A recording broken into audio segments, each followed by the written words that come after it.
Okay, close out. Welcome back, everybody. I have to apologize for the last live. I don't know what was going on in the documents when I pull it up, but welcome to SkyyeLyfe, everyone. Let me do my intro again. If you are new to the channel, please make sure that you subscribe and hit the notification bell so that you will get notifications when I do new lives and when I do new videos. If you are a returning subscriber, thank you for coming back. And I appreciate you for coming back. Today, you guys, we are going to go over let me go close up into this. Make the screen large and go over here. Today, we're going to read the defendant RKelly's reply in response to the government's memorandum of law in opposition to defendant's motion for a judgment of acquittal. And then, wait, was this from?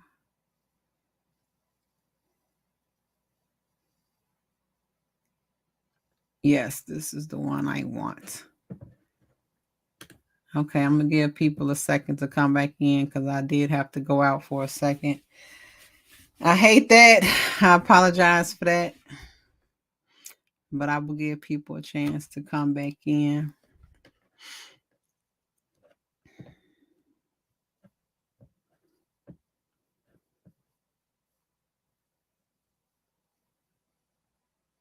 Oh, if everybody could hit the like button, please. Also, when you hit the like button, it puts my videos into the algorithm so other people could see my videos as well, and also the lives that I do.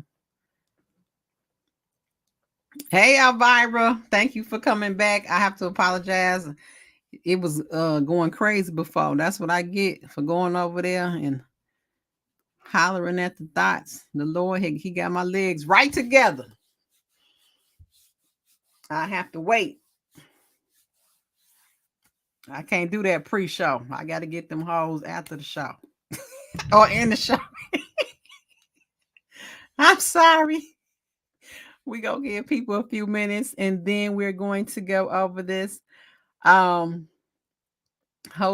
Chi-Town comes back and we get some moderators in here, but we're gonna start reading pretty soon because our it's late. And let me see. Oh, I can make it bigger. Hopefully, let me see how it's on you guys' page. I hate how this one little side is over here, but we're gonna have to roll with what we got or something. Cause you know what? I purchased some more video time. And I know that they made some changes. So maybe they changed how you have to share some of the content. I think they made some changes. So we'll see. Okay. All right, you guys. So I'm going to start reading. And I'm going to be on the other side. So I can't see you guys. But I'm going to go ahead and start reading so we don't draw this out and belabor it. So this is the United States District Court, Eastern District of New York, United States of America versus Robert Sylvester Kelly, also known as RKelly, the defendant. This that I'm reading today is Defendant Robert Kelly's reply in response to the government's memorandum of law in opposition to defendant's motion for a judgment of acquittal. Okay, so this is submitted by Jennifer Bongine, the Bongine Law Group, attorney for Robert Kelly. So this is basically her response to the government about the judgment of acquittal. Let's read what she says. I know she gets their legs. Okay, table of contents, the argument. The government failed to prove defendant guilty of the offense of racketeering. Okay. She opens it up. Let's go. Out the gate. She rips it up. Where there was no common purpose to carry out a fraudulent course of conduct, the government did not establish an enterprise. Yes, that she gonna break it down again. Okay, so y'all, I ain't gonna read all the table of contents. Let's go and get to the meat. Okay, this is the table of authority. I assume this is, it says cases. I assume this is the case law that is being cited. Okay, you guys, I'm not a legal smeagol. Some of this stuff is guesswork. Okay. Here we go. Number one, the government failed to prove defendant guilty of the offense of racketeering. Count one. I have to apologize, you guys, for being away so long. I know y'all been waiting for SkyyeLyfe to read this stuff the SkyyeLyfe way. So let's get to it. All right. Hello. Okay. Where there was no common purpose to carry out a fraudulent course of conduct, the government did not establish an enterprise. They sure didn't. Okay. Let's go, Bonjean. The government concedes that its evidence did not prove. Did y'all see that? See, I couldn't even get through the first sentence. The government concedes that its evidence did not prove that the defendant's employees shared a common purpose of criminality, but contends that to demonstrate a RICO enterprise, it was only required to show the defendant's employees shared a common purpose to promote his music and meet his personal needs. Did y'all hear that? Basically, the government is saying that they did not have to prove that the enterprise shared a common purpose of criminality, meaning that they were working in concert to commit a crime, okay? But they feel like all they had to do was share the purpose to promote his music and meet his personal needs, okay? Despite authority to the contrary, the government insists that to prove a RICO enterprise, the members of the enterprise need not have a connection to any lawful unconduct. Basically what I just said. According to the government, so long as the persons associated in fact share a common purpose, a RICO enterprise may exist, even if those persons do not have a common understanding of that purpose of the enterprise is to carry out illegal or fraudulent conduct. The bottom line is this, you guys, that basically what she is spelling out is in reverse, and we're going to go back and read her motion to acquit again and the motion for a new trial. Basically, in order to establish enterprise, the people have to, racketeering, the people need to be working in concert. They need to have a clear understanding, a common understanding of the purpose of the illegal act that is being carried out. Okay, and that's not what they established. The government failed to establish that in this case. So let me continue reading.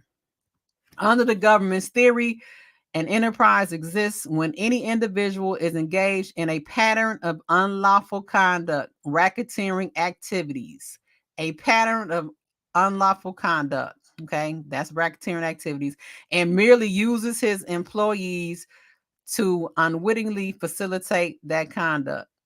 The government's argument is belied.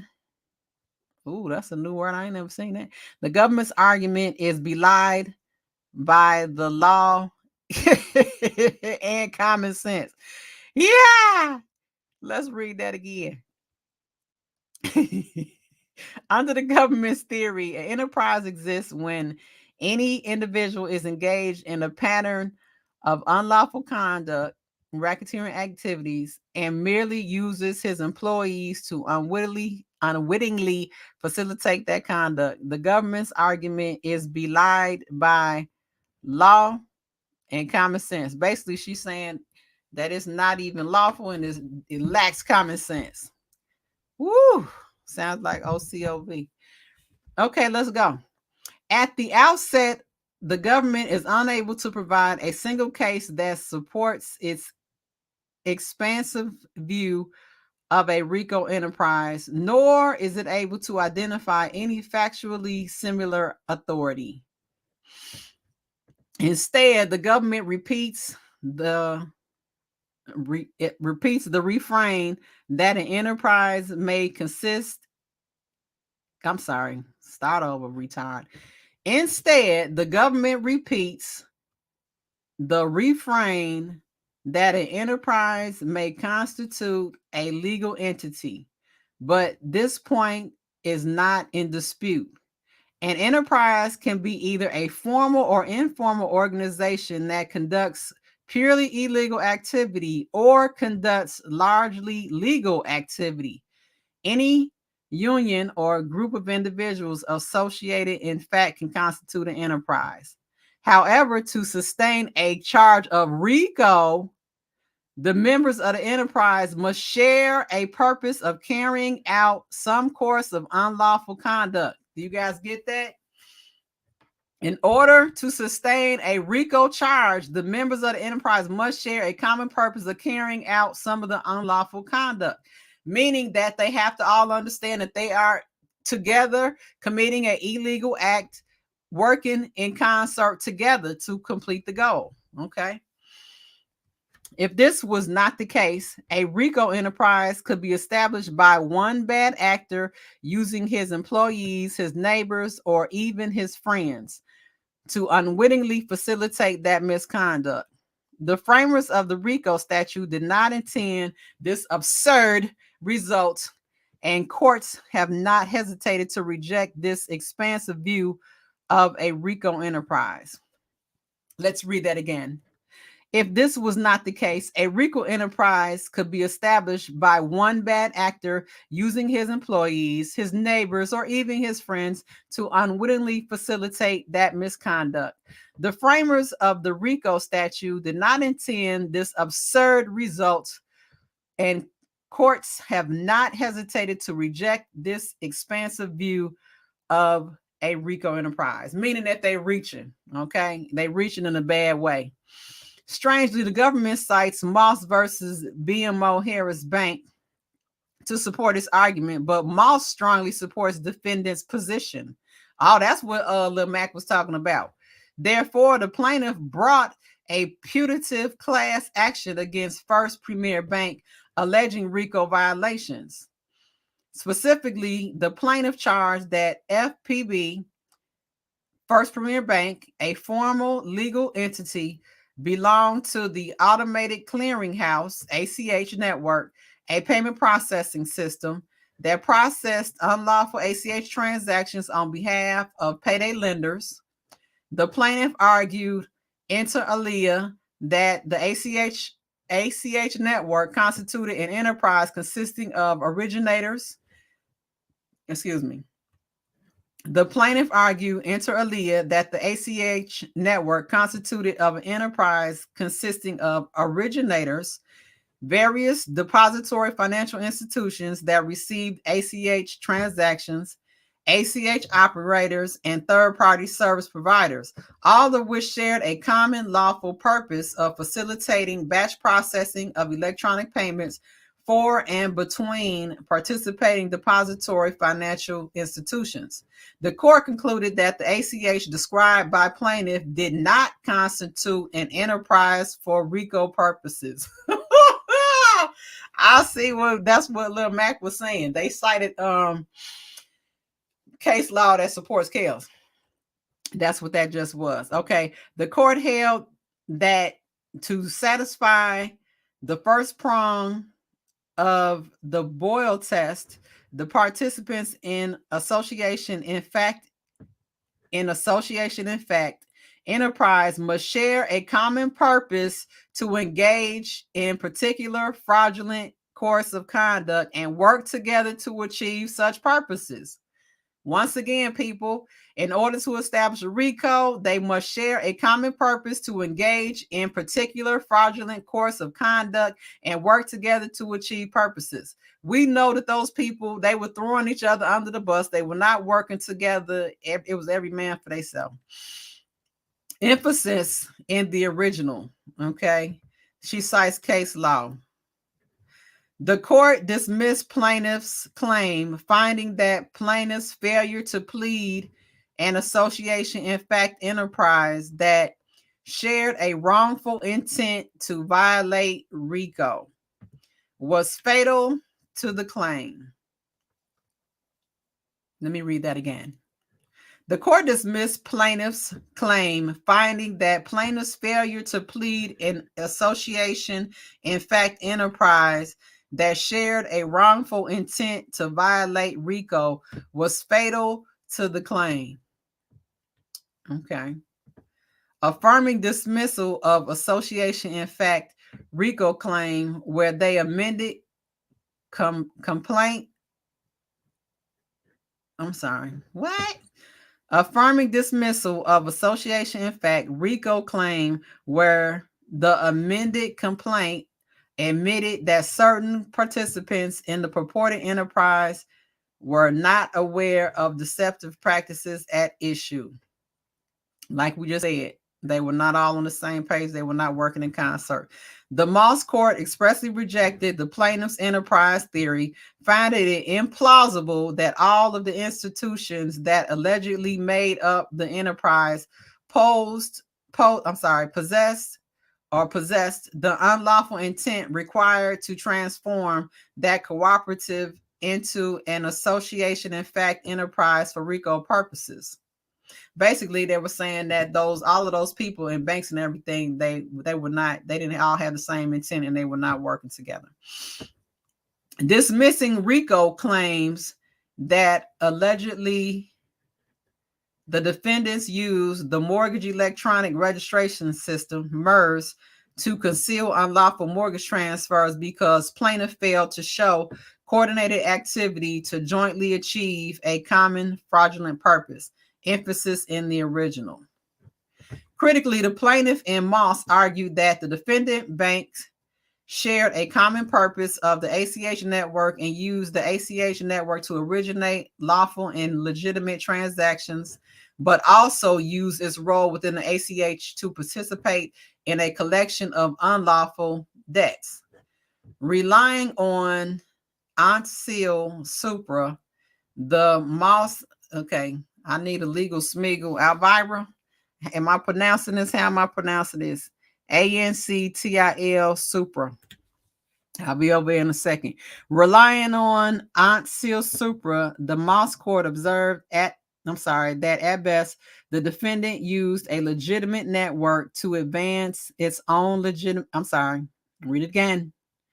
Relying on Ancil Supra, the Moss Court observed that at best, the defendant used a legitimate network to advance its own illegitimate business interests, that the alleged illicit the ACH transactions did not render an ACH network a RICO enterprise absent of common purpose among the other network participants to violate. Basically saying they were not working together. The Moss Court's logic applies with full force here. The government's evidence showed that defendant's so-called inner circle, more aptly described as his employees, worked to promote defendant's music and brand, a legitimate enterprise. At best, the government's evidence showed that the defendant used his role within his music-driven collective to participate in private sexual misconduct. As in Moss, defendant's use of his otherwise legitimate music business to advance his allegedly illegitimate sexual needs does not render defendant's business organization a RICO enterprise, absent a common purpose among his employees to violate RICO. Thus, the government's RICO enterprise theory fails. Let's read that again. Okay, that was a lot. Okay, we need to start here. Moss's court's logic applies with full force here. The government's evidence shows that defendants Kel's so-called inner circle, more aptly described as his employees, worked to promote Kell's music and brand a legitimate enterprise. Okay. At best, the government's evidence showed that the defendant used his role within his music-driven collective to participate in private sexual misconduct. Okay, so that's what she's saying, that they at least that's what they could possibly prove if that was their charge. However, it wasn't. As in Moss, defendant's use of his otherwise legitimate music business to advance his allegedly illegitimate sexual needs does not render defendant's business organization an enterprise, absent a common purpose among his employees to violate RICO. Also saying that they were not working together in concert. Okay. Thus, the government's RICO enterprise fails. All right. And we're on page 8. Let me come over here and see what y'all doing. Okay. We got 9 people. Okay. I'm glad you guys are back. I hope everybody is with me. All right. All right. They agree on this line. Yes, we have. Must drop the enterprise. Yeah, drop it. Belie means incomplete or missing. There we go. There we go. I would need to look that one up. Okay. All right. Now I'm going back over you guys to the other side so we can finish reading this. But basically, she breaking it down. Once again, the RICO charge is not met. You know, beautiful motion put together by Beaujean's team. We shall continue. Courts have rejected the government's expansive theory of a RICO enterprise because it would extend RICO liability to a vast marketplace based on one bad actor's mere association with other members of a collective. By way of example, under the government's theory, by Fox News and NBC News constitute RICO enterprises because of a bad conduct of Roger Elise and Matt Lauer, respectively. Roger Elise,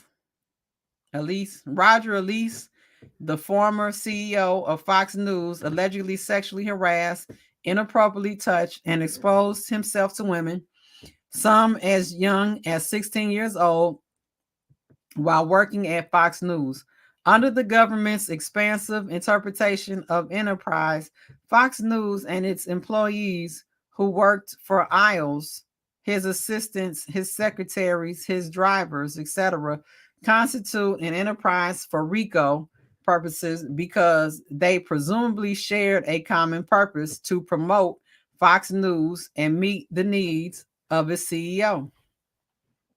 By the government's logic, if Elise assistants carried out tasks such as scheduling appointments, arranging transportation, or making lunch reservations for Elise and women he harassed or assaulted, those assistants constitute members of a RICO enterprise, irrespective of their knowing involvement in Elise unlawful conduct.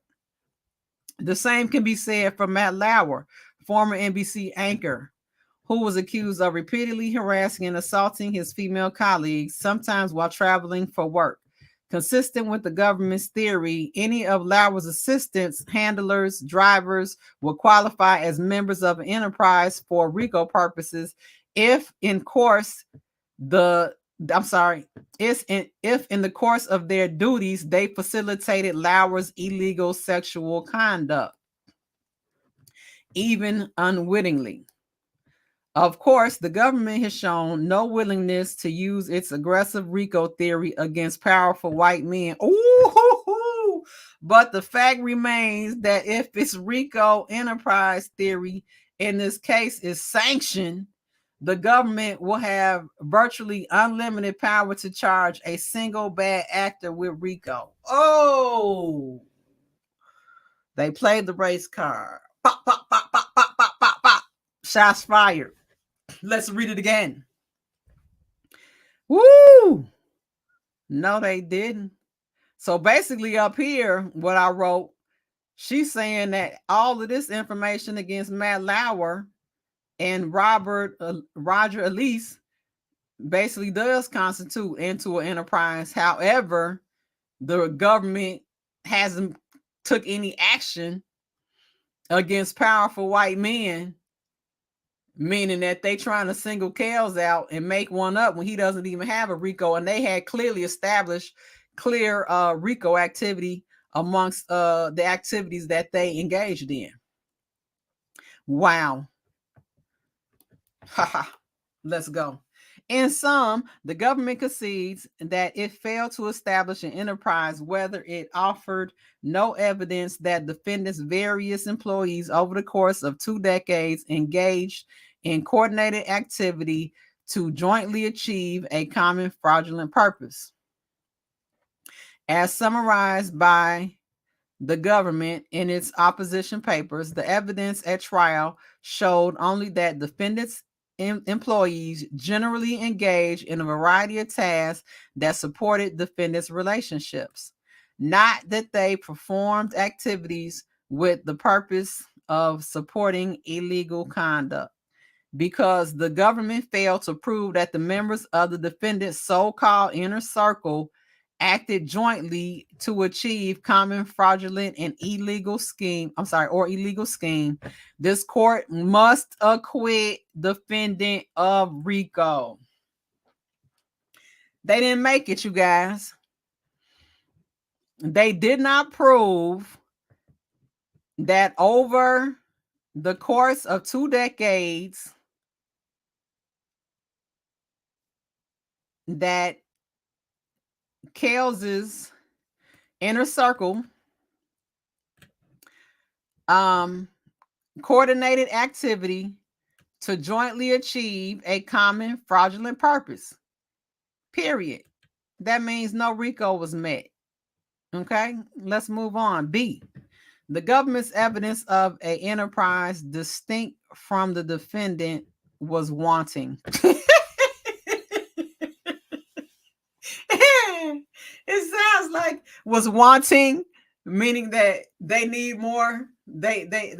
We want more information. Like we want more legitimate information. Is that what they're saying? Woo, this is funny. Those pitiful fools. They actually support them in this. Pitiful. The government insists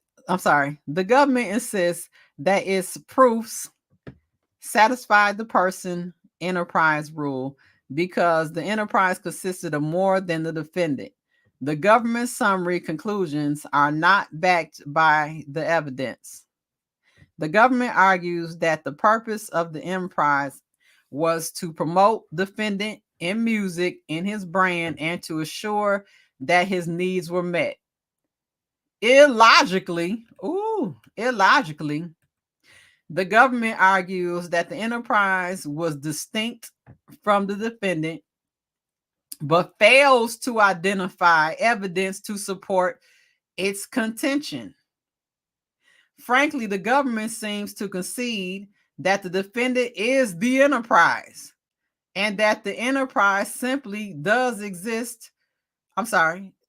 exist without him. So basically they're saying he's a one-man enterprise. Let's read that again. Frankly, the government seems to concede that defendant, that Kels, is the enterprise and that the enterprise simply does not exist without him, which explains why it failed to charge even one other person in connection with the alleged vast RICO enterprise. Did we or did we not say this? Let me come back over here and look at y'all. You guys, did we or did we not say this? Did we or did we not say this? Huh? Did we or did we not say that nobody else was charged, that they need to have more than one person charged with this RICO? Supra, legal briefs and decisions, it refers to the citation of a court decision which has previously mentioned must include antecedent.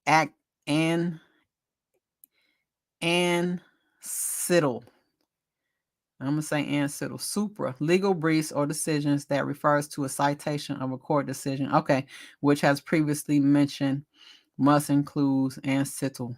Thank you for that. Even though I don't understand the end part of that. Hey, what's going on? The Queen Lotus 126. That's my buddy, you guys. Straight out of New York. I'm going to have, you know what? Queen, I'm going to have you come over here and talk some of that New York stuff and your connections to I can't remember the guy. What's the name of the guy that you familiar with? Queen knows some of the big heads in New York, you guys. I'm gonna have her come on. JoJo the Ryan, who got it? What's going on? JoJo, you still got your belt? I hope you got your belt. All right, you guys, I'm going back over. I can't see y'all. I'm gonna be on the other side. We getting down to it, but let's read it again.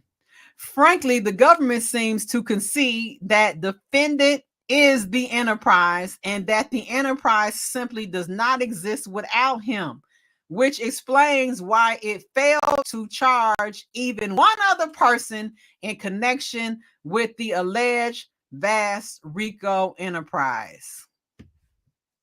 One man ain't no enterprise. The government offers only a feeble response. Y'all, these words that they using is cracking me up. She getting their legs softly, legally, and intelligently. I love it.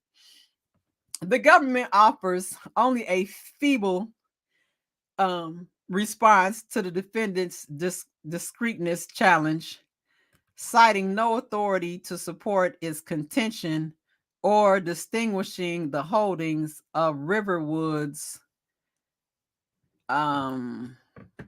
some case law by alleging a RICO enterprise that consists of defendant and his own employees / agents carrying on his affairs, namely promoting his brand, his music, and even facilitating his sexual needs.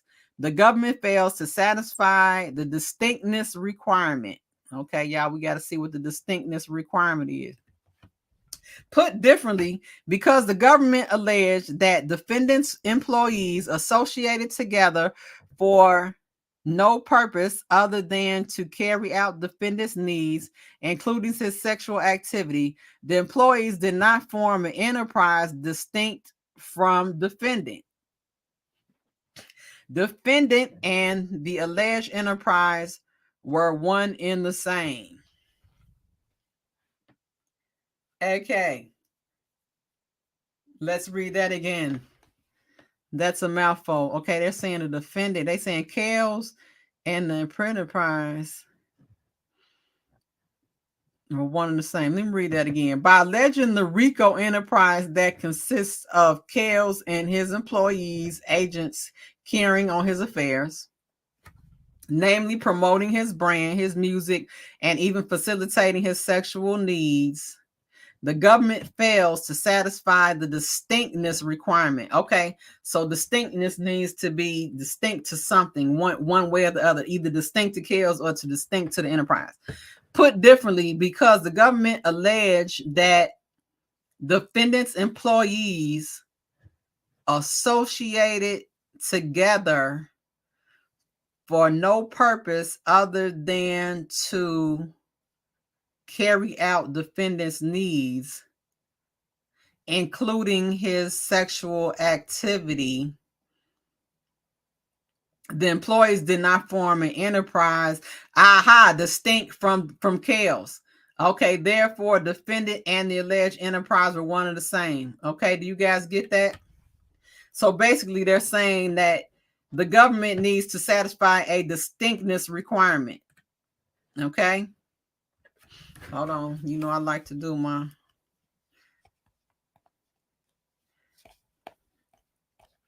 We're going to do common sense. These are basic words, common sense words. Let's get it out. Google, what does distinctness mean? According to the Free Dictionary, 1. Readily distinguishable from all others, discrete, on two distinct occasions. 2. Easily perceived by the senses, a distinct flavor. Okay. So, distinct to one or the other. So basically they're saying that put differently, because the government alleges that defendant's employees associated together for no purpose other than to carry out defendant's needs, including his sexual activity and employees. Okay, so basically they were not separate from each other. Okay, they're saying that they were all one and the same. That's what she's saying right here. There was nothing distinct, no activities distinct to what Kels was doing, and no activities distinct to what the enterprise was doing. No, I broke that down good. All right, next. The government failed to prove that the so-called enterprise's activities affected interstate commerce.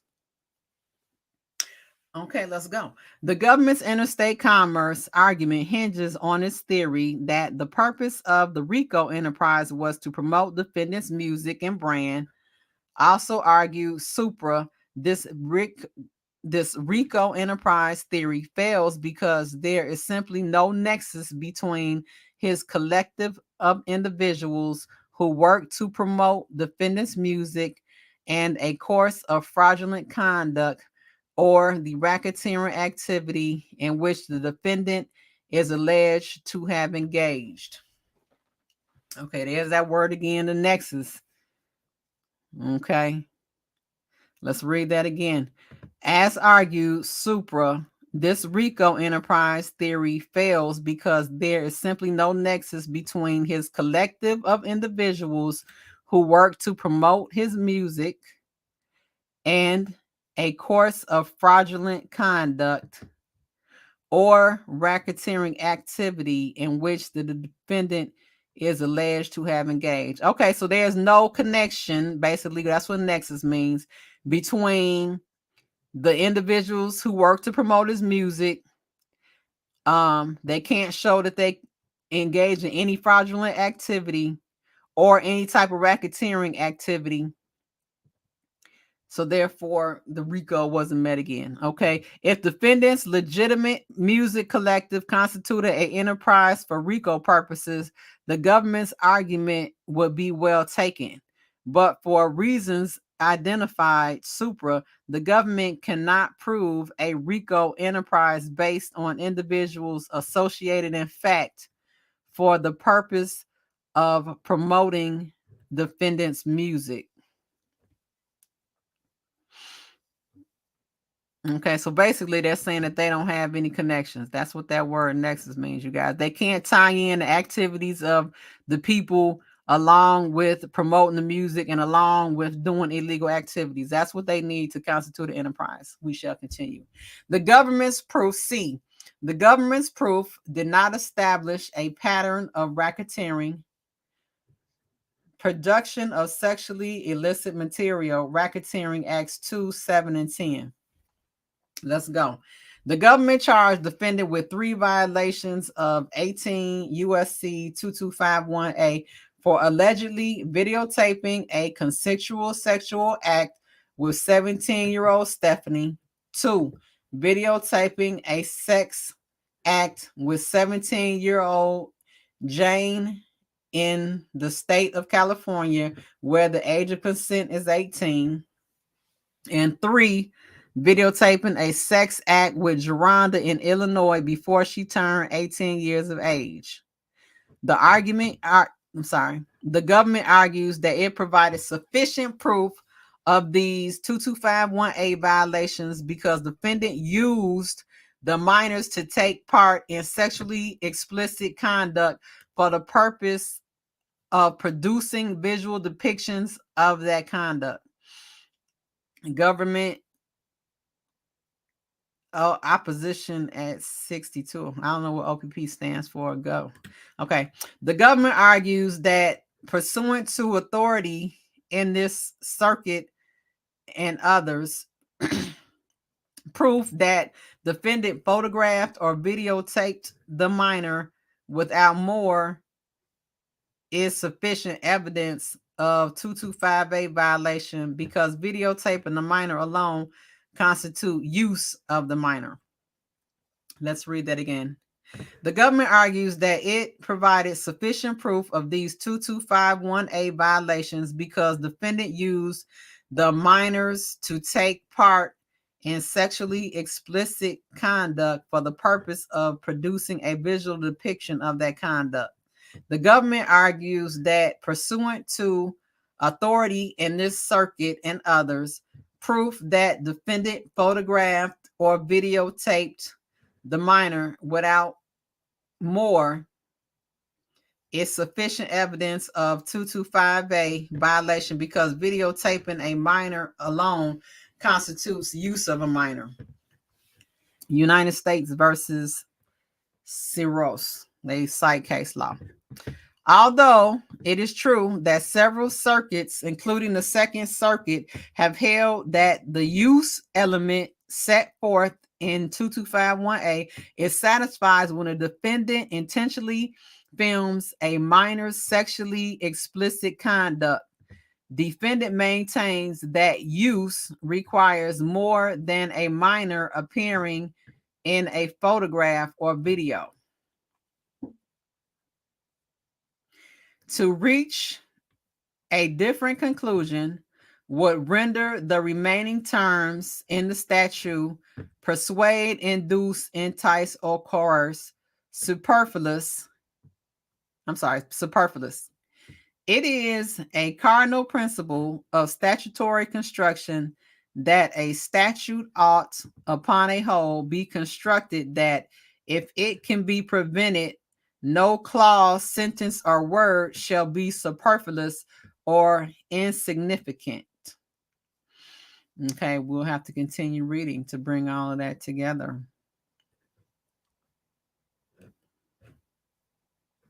A cardinal principle of statutory construction that a statute ought, upon a whole, to be construed that if it can be prevented, no clause, sentence, or word shall be superfluous or insignificant. Okay, let's continue reading.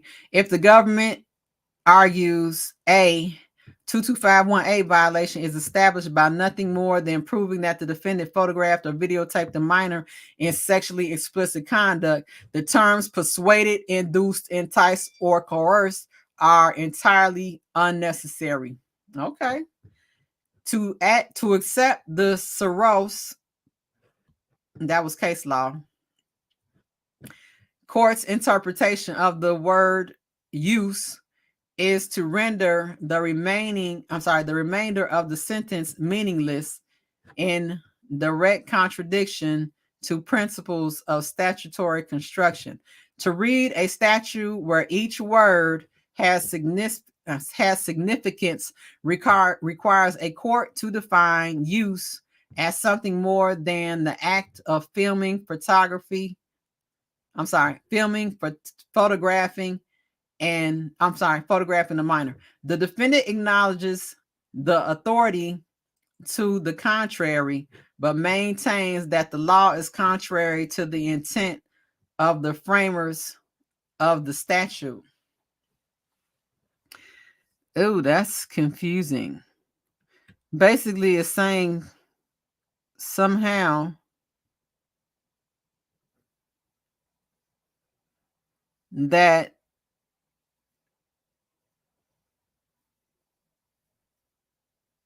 they're saying that Kells is saying that the intentions do not match. His intentions do not match what they're trying to frame the statute as. Basically, that's what that last sentence is saying. And up here, that was a lot, you guys. Nothing more than proving that the defendant photographed. Basically, they're saying that he just photographed and videotaped them, and that there was no persuasion. He didn't induce them, entice them, or they were not coerced. There was basically a consensual act, consensual pictures that the thoughts and the jump offs engaged in with him, and he just videotaped it. There was no coercion, enticement, or he didn't have to persuade them. They was going. They was goers, grasshoppers. They was jumping off. Okay. 2, the Mann Act violation, exposure to STDs. Racketeering Acts A and 12A, intent. Let's see. In keeping with this dichotomous, woo, shut up. What is that word? Is that dichotomous? They trying to, ooh, Father. What is that word, you guys? DICHOTOMOUS.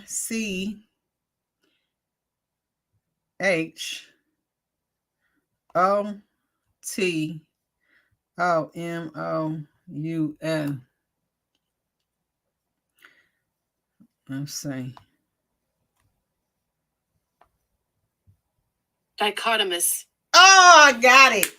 I'm such a genius. Such a genius. Now I don't know what the hell it means, but wait a minute. Let's see. Google, what does dichotomous mean? Let me do it again. Google, what does dichotomous mean? It won't play it. Dichotomous is a, what is it? Partition of a whole. No, that's dichotomy. That's something else. Exhibiting or characterized by dichotomy, a dichotomous view of the world in which the axis is divided into two branches. Okay, somehow section. Okay, let's read and we'll figure it out.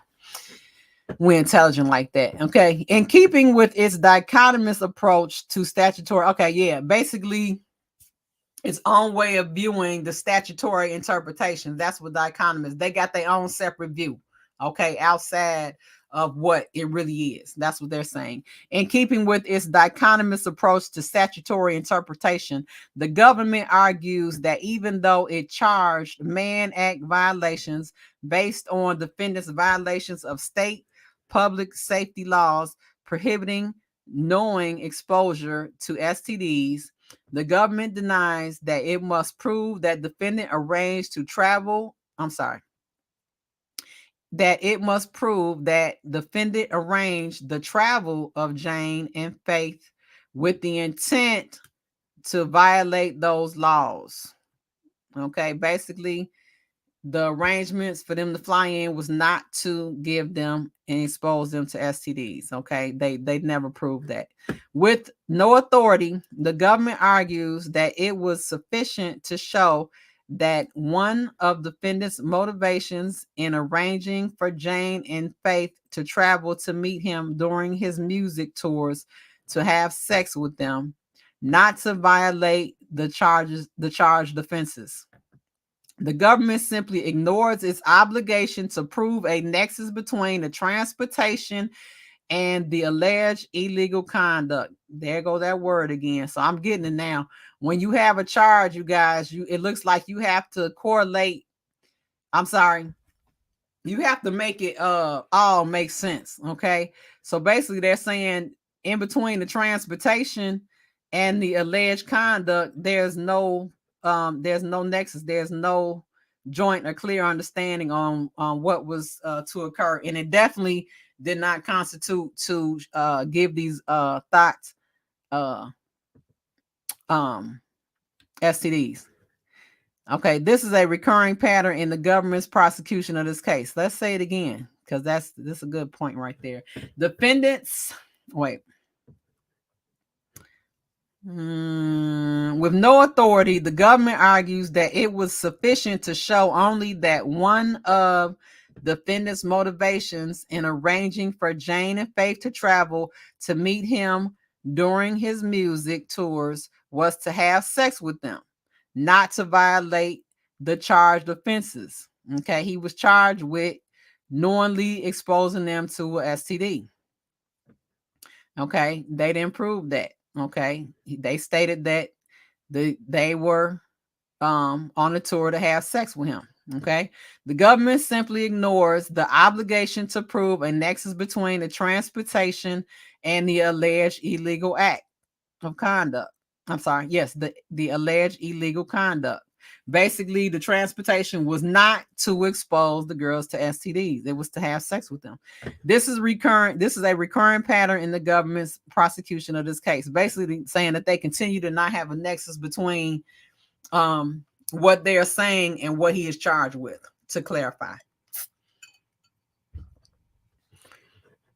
the illegal sexual activity that the government charged are specific offenses pursuant to the California and New York public health codes. The record is devoid of any evidence that a significant or promoting purpose in arranging for Jane and Faith's travel was to expose them to an STD. The government devotes 6 pages of its discussion to reviewing the copious amounts of testimony it presented in connection with defendants' alleged conduct of having unprotected sex with Jane and Faith, who never contracted genital herpes in any event. But none of this testimony demonstrates that defendants' actions of arranging for Jane and Faith to travel to meet him was motivated by an intent to expose Jane and Faith to STDs. Do you see what I'm saying, you guys? They tried to run the Jedi mind trick on you, okay? With all these different illusions going on at one time, okay? They got the whole thing of, yeah, Kells is having sex with young girls. Yes, he's got these thoughts coming to have sex with him. Yeah, but at the same time, they're charging him with knowingly giving them STDs, okay? But behind the smoke screen, that's not why they were that they traveled there. They traveled there to have sex with them. Okay. They didn't travel. The travel was not arranged for them to travel for him specifically to give them STDs. Do you guys understand that? It has to meet the charge. The government consistently is creating smoke screens of other things, and they're not meeting the charge. Okay. The government continues to ignore a salient argument here, namely that it failed to show that defendant was motivated to have Jane and Faith travel to meet him so that he could expose them to an STD rather than to simply have sex with them. Period. That's it. Do not let them create the smoke screen. See, also, when you argue with these people, just be ready. That's the bottom line. They proved that the jump offs went to have sex with him. Okay, yet they charged that the travel was meant for him to give them STDs. They're charging him with something totally different than what they presented their case as, you guys.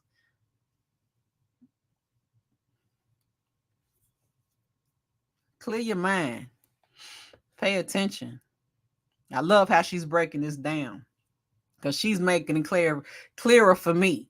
Even though we knew it was some BS, Bojine is making it very clear, much clearer for me. Let me come over here and see how y'all doing before we keep going. All right, you guys, y'all hanging in there with me? All right. We about to keep going. I'm going to keep going so we can get through this. They traveled to go to the concert. The sex was incidental to that. I hear you. That's what you're right. They traveled to go to the concert. Facts. It means divided into 2 branches. Correct. All right, you guys. Excuse me. I'm going back over. Okay. Racketeering X, A, B, and 12B. Persuasion, inducement, enticement, and coercion. My throat. Me. The government continues to push a narrative it knows to be false. Oh, coming out saying that they know that they're lying. Namely that defendant induced, enticed, coerced, or even persuaded Jane or Faith to travel to him in California and New York, respectively, to engage in illegal sexual conduct. Okay.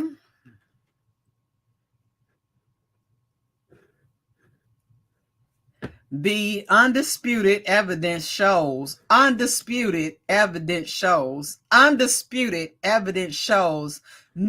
of the sort. Once again, they created an illusion and did not provide the evidence to meet the charge. The undisputed evidence shows nothing of the sort. In both scenarios, defendant asked Jane and Faith to meet him at his concerts, and they accepted.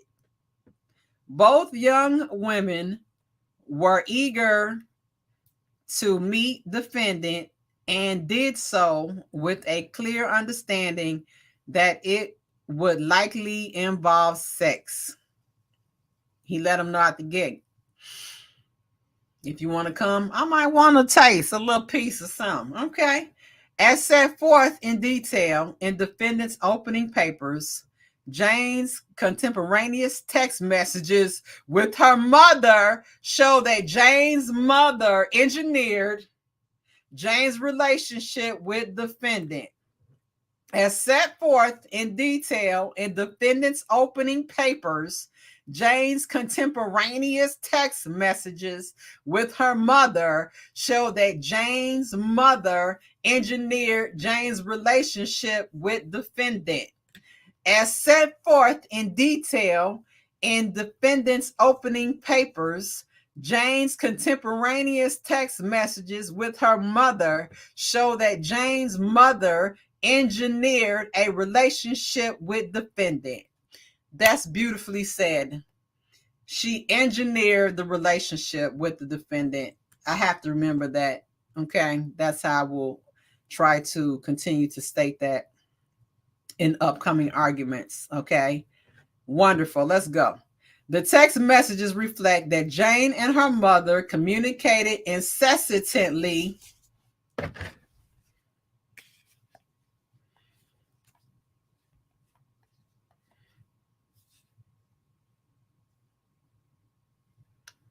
Google, what does incessantly mean? Here's the difference. Something must be wrong with this phone. Our phones is whack, you guys. Let's see what this note gonna do. It done shut down. It ain't even cooperating with me. Let's go to the note. Google, what does incessantly mean? Here's the definition of incessantly. Without interruption, constantly.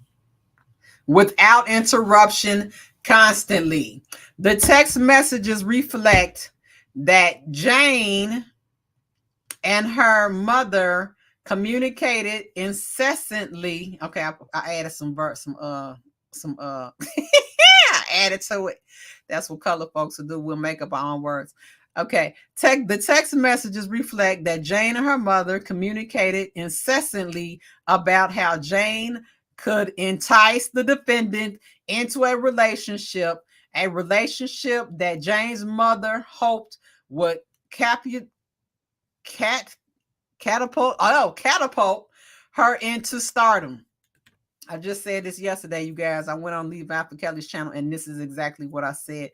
I said that the text messages showed that basically her mother was promoting this relationship, and that she was basically enticing Kels. That's exactly what I said. Okay, let's continue. I want to go back and let's see what contemporaneous means. Hold on. Google, what does contemporaneous mean? Here's the definition of contemporaneous. Existing or occurring in the same period of time. Okay. Beautifully. It's funny how they use that word when they could have just said that. Okay, as set forth in detail in defendant's opening papers, Jane's contemporaneous text messages with her mother show that Jane's mother engineered Jane's relationship with defendant, meaning they happened. Her text messages occurred during the same time she was dealing with Kels. The text messages reflect that Jane and her mother communicated incessantly about how Jane could entice Kels into a relationship that Jane's mother hoped would catapult her into stardom. Prior to traveling to California, Jane's mother demanded that she continue to text defendant. You better be texting him so you will stay on his mind. Jane dutifully reported to her mother that she had spoken to Kells about flying to California to meet him. And defendant told her that she could meet him whenever I tell him, tomorrow if I choose. That's in quotations, you guys. As the government concedes, defendant had no idea that Jane was 17 years old, since Jane and her parents actively misled the Kells about her age. Let's read that again for the dummies in the back. As the government concedes, defendant had no idea that Jane was 17 years old, since Jane and her parents, that's plural, parent with an S, actively misled defendant about her age. During her trip to California with Kells, Jane and her mother were in constant communication. During her trip to California with Kells, Jane and her mother were in constant communication. During her trip to California with Kells, Jane and her mother were in constant communication. Jane never once complained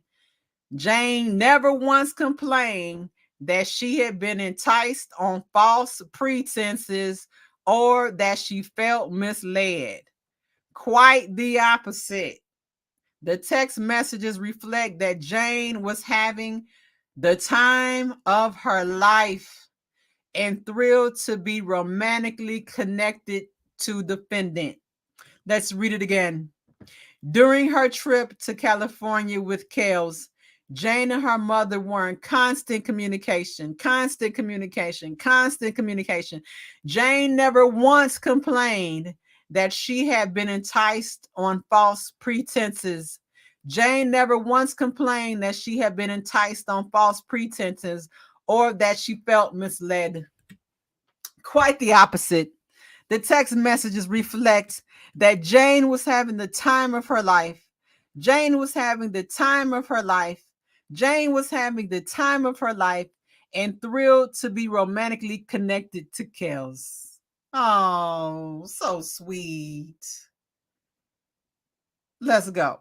Similarly, Faith's testimony on this issue shows that Kells asked her if she wanted. Asked is in parentheses, meaning he gives her the option. When you ask somebody something, they have the option to respond with a yes or no. Let's start it over. Similarly, Faith's testimony on this issue shows that defendant asked her if she wanted to hang out. Faith agreed, and defendant merely paid for her travel. Okay. The record is devoid of any evidence of persuasion, enticing, inducement of the part of the defendant. Faith may have decided to travel and hang out with Kells because she sought to be near a celebrity. What a fame-seeking. I'm going to be nice. Be sweet, Sky. Be sweet. Okay. I'm sorry. I'm going to try and be sweet. I want to say the word so bad.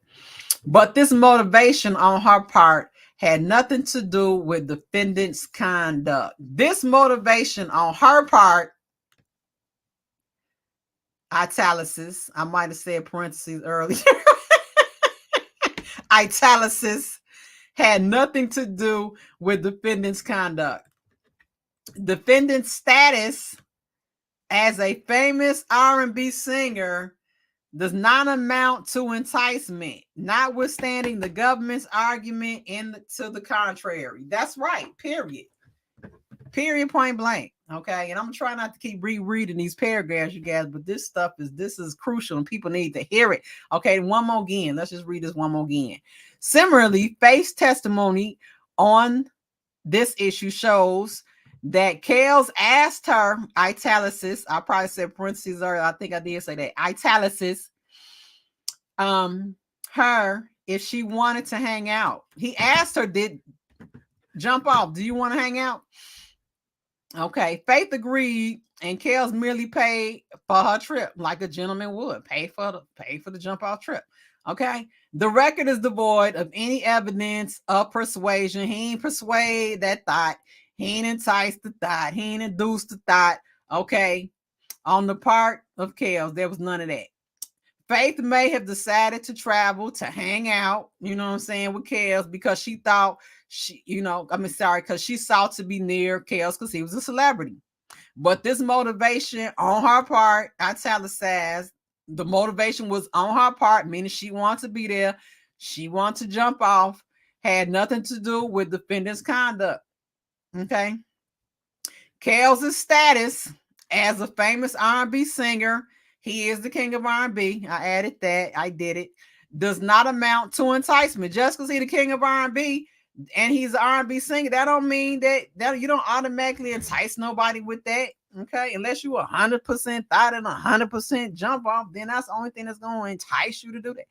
Okay, I digress. Okay, notwithstanding the government's argument to the contrary, the government suggests that defendant's act of arranging for Jane's travel is sufficient to demonstrate that he induced her travel to California because he caused her to travel. He caused her to travel. The law says otherwise. Okay, the law says otherwise. Damn it.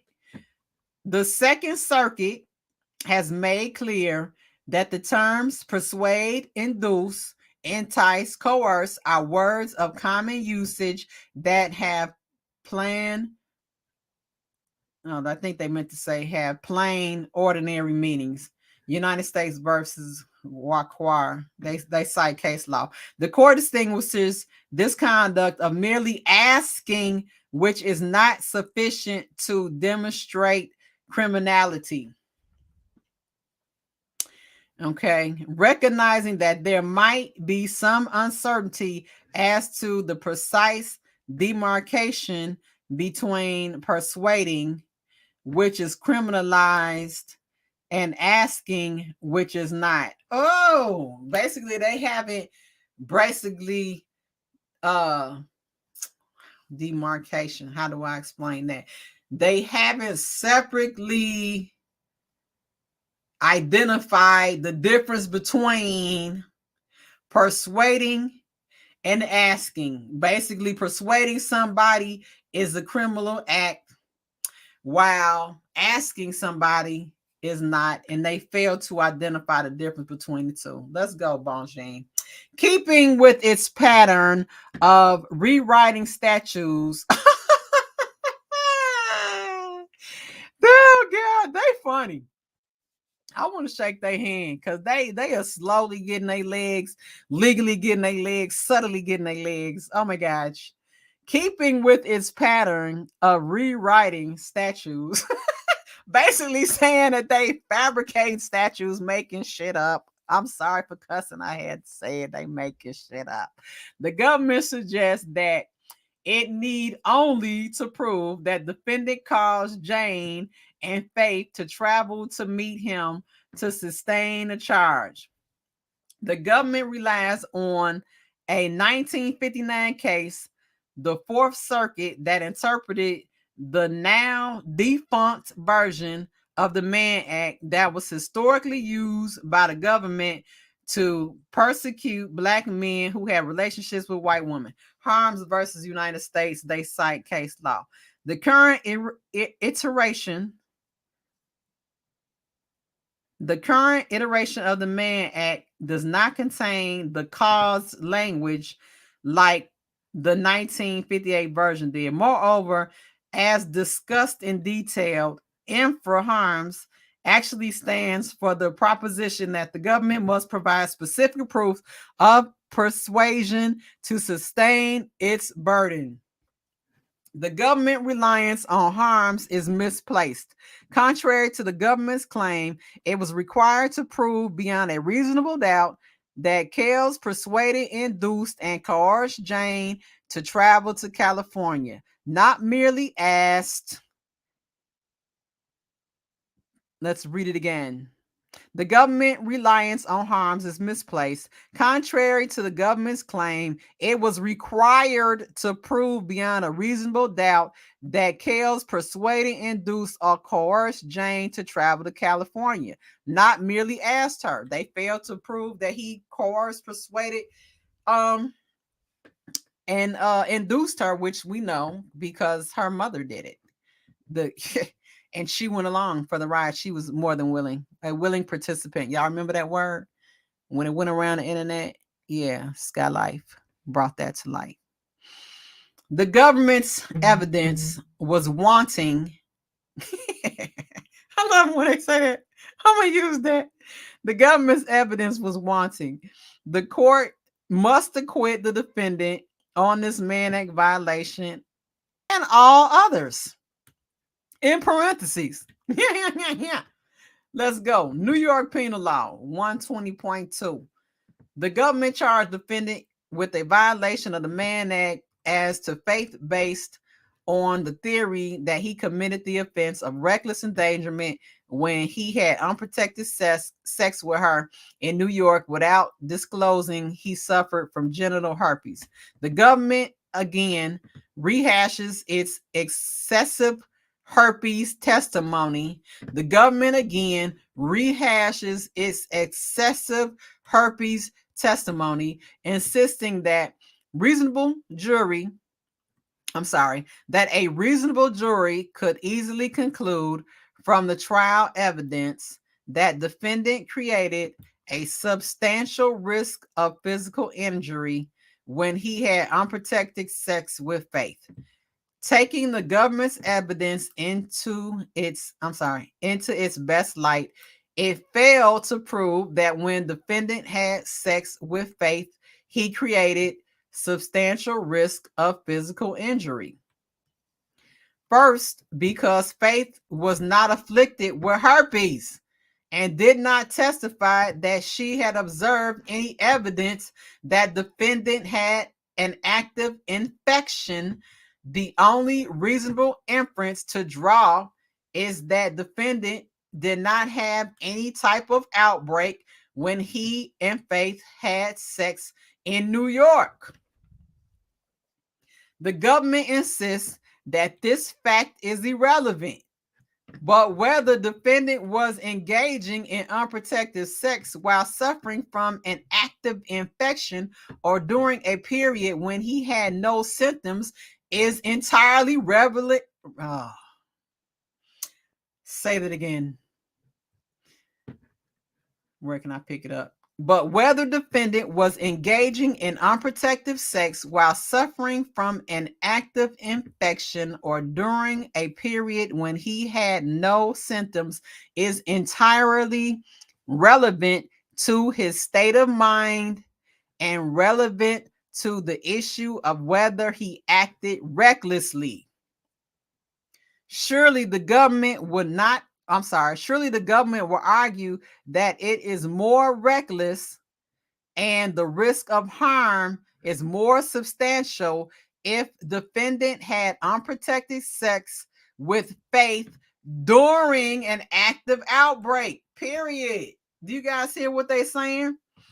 They're saying that basically he had no intent. They have not supplied the intent.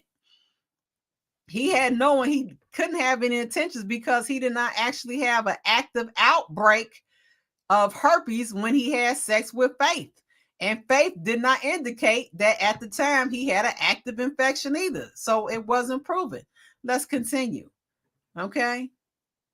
Surely the government will argue that it is more reckless and the risk of harm is more substantial if the defendant had unprotected sex with Faith during an active outbreak. Thus, the question of whether Faith was infected with herpes in New York is relevant to the defendant's state of mind and whether he acted with requisite intent. Let's go, Bonjean and team. Furthermore, the government's evidence simply did not prove that there was a substantial risk of death or serious physical injury. I don't even know why they said that. You know what I'm saying? Thoughts. can die 1,000 deaths and still be okay. They always come back. Shout out to the thoughts. As argued at great length in Defendant's opening memorandum of law, the government's herpes expert testified at length about rare complications of herpes that arguably would qualify as serious physical injury. But unless those risks were substantial, the government cannot meet its burden. Basically, because there was no outbreak and there was no herpes, it's not substantial. Let's continue. Since the risk of serious physical injury associated with herpes is low rather than substantial risk, the government failed to prove reckless endangerment. Right. At the time, he had no active outbreak. At the time, she didn't identify it. That was, if he didn't have the active outbreak, he had no intent to do any physical harm to her. Okay. Basically, so saying the associated with herpes is low. I'm sorry. The associated with herpes is low, rather substantial risk. The government failed to prove it. There's no reckless endangerment. I hope you guys understand it. Let me check on y'all. We on page 16. We got to do 16 out of 22. Y'all with me?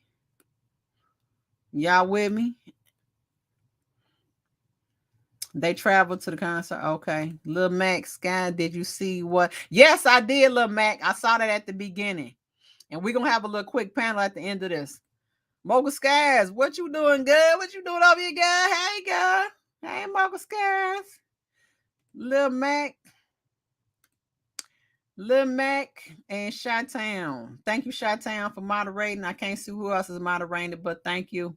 I know, Chi-Town, you be in and out, but thank you for doing this for me.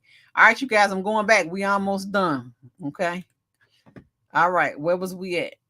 I want to read that again because they always want to bring up the herpes thing, you guys. And I really wish I had this thing printed out because I'm going to get Keller's legs the next time he even try and bring it. Y'all, it's going to be a showdown at the hold down. Okay, let's go. Let me go back a little bit, just a little bit. Okay, let me see.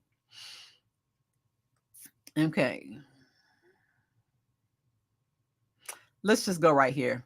First, because Faith was not afflicted with herpes and did not testify that she observed any evidence that defendant had an active infection, the only reasonable inference is to draw is that defendant did not have any type of outbreak when he and Faith had sex in New York. Okay, you guys hear that? She never said that she observed any evidence or any proof that he had an outbreak. Okay, therefore, you can't say something was reckless because there was no reckless intent was proved because he wasn't. You have to be trying to engage harm on somebody, and he had no active outbreak. Therefore, there was no harm to be created. Okay, let me go back down here. I just wanted to get that part back in. New York Public Health Law 2307. For reasons fleshed out in defendant's opening memorandum, New York Public Health Law 2307 is unconstitutional. Inter alia, it fails to define infected. While the government and its court assumes that infected means carrying the virus rather than having the ability to transmit it. No authority supports its interpretation.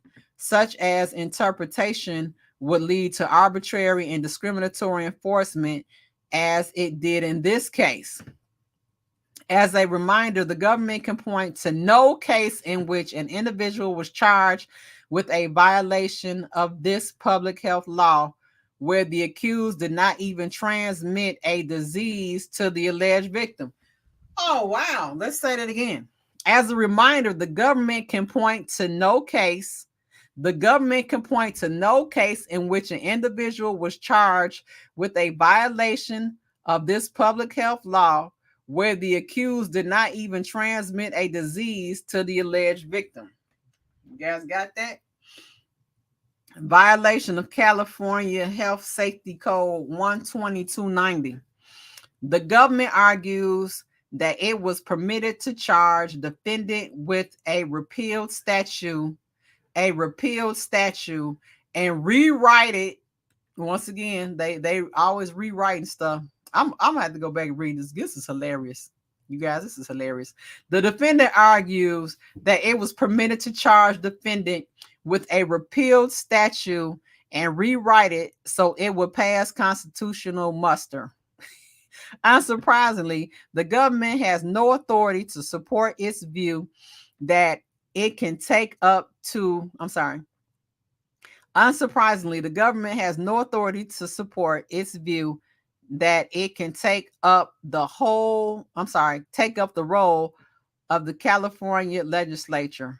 For unknown reasons, the government relies on a 1978 case out of the Third Circuit Court that fails to support its claim that it has the authority to charge and prosecute repealed statutes and to further step into the shoes of lawmakers and rewrite statutes to its liking.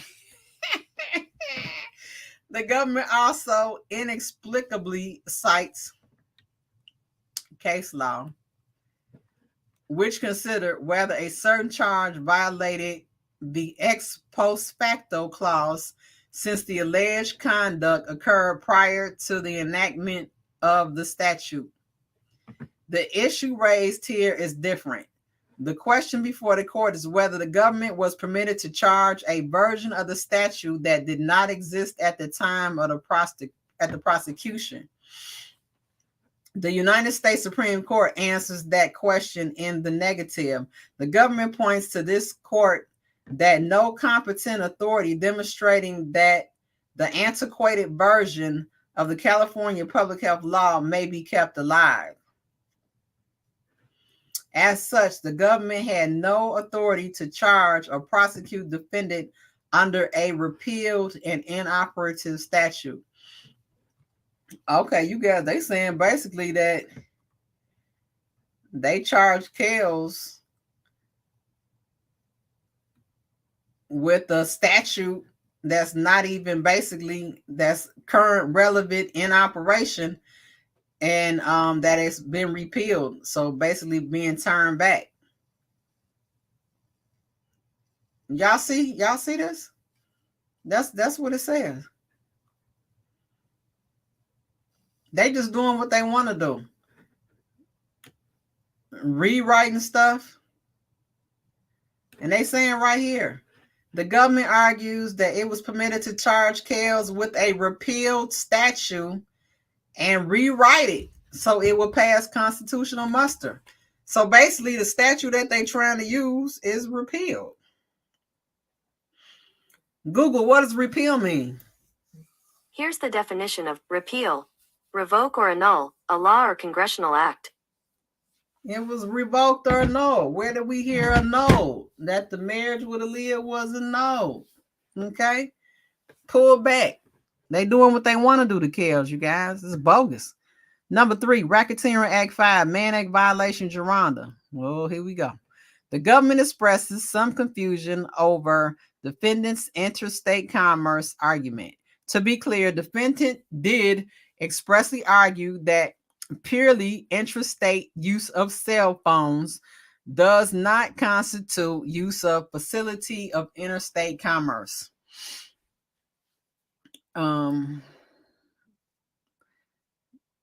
think that was part of the defendant's motion or something right there. I don't know what that's saying. Defendant did more than vaguely suggest his argument, as the government contends in footnote 28. Defendant cited authority to support the proposition, namely Gonzalez versus Raich, and further acknowledged a Second Circuit case that arguably conflicts with Gonzalez. The issue is properly preserved and presented to this court. If the court would like additional briefings on this issue or many others raised in defendant's Rule 29 motion, it certainly has the authority to order it. Okay, so basically they're saying the use of cell phones doesn't constitute the use of a facility. It doesn't constitute interstate commerce. Trying to tie that to racketeering. Okay, if it wasn't clear enough. Wait, am I on page 7? Why does it say 13? Oh no. I don't know what page we on, y'all. This is weird. I think it's 13. If it wasn't clear enough, defendant argued in the alternative that even if interstate cell phone use does satisfy the Commerce Clause requirement in some circumstances, it did not do so here. The government showed only that Geronda and the defendant sometimes communicated by cell phone. The date and nature of those communications are known. The date and nature of those communications are unknown. The government asked the jury to assume that defendant induced, enticed, persuaded, and coerced Geronda to engage in prohibited sexual activities during their cell phone communications without providing the communications or even eliciting testimony from Geronda about what the communications reflected. I'm going to try not to keep going back, you guys. I hope you guys are keeping up with what I'm saying. But this is ridiculous. I got to read this one more time. This is pitiful. The government showed only that Geronda and defendant sometimes communicated by cell phone. The date and nature of those communications are unknown. They didn't even prove the status of them. Okay? They don't even know the date and the nature of the communications. They don't even know. The government asked the jury to assume that the defendant induced, persuaded, and enticed and coerced Geronda to engage in prohibited sexual activity during the cell phone communications without providing the communications. Okay? They don't even have no text messages. They don't even know what was said, and they didn't even elicit Geronda to say what the communications reflected. Pay attention, people. The government's been creating illusions, bad illusions. The government routinely attempts to avoid Nexus requirements. The government routinely attempts to avoid Nexus requirements and must be reminded that the government was required to show that the defendant used a cell phone to commit the specific prohibited act, namely to induce, persuade, and coerce Geronda to engage in unlawful sexual behavior. The government cannot satisfy that burden by generally showing that defendant and Geronda sometimes communicated by cell phone and that on some unrelated occasions they engaged in unlawful sexual activity. The language used in those communications, to the extent they existed, is important for determining whether the defendant induced, persuaded, or enticed, coerced, or merely asked Geronda, and which would be insufficient to demonstrate criminality. Again, asking for a little piece of box is not criminal. Okay, while the government cites some authority to support its contention that interstate commerce can be established by interstate cell phone use, none of the cases cited by the government condone asking a jury to assume the content of those communications as the government did. In United States, I gotta read that again. While the government cites some authority to support its contention that interstate commerce can be established by interstate cell phone use, none of the cases cited by the government condone asking a jury to assume the content of those communications as the government did. They asked them to assume the communications because guess what? They didn't have them.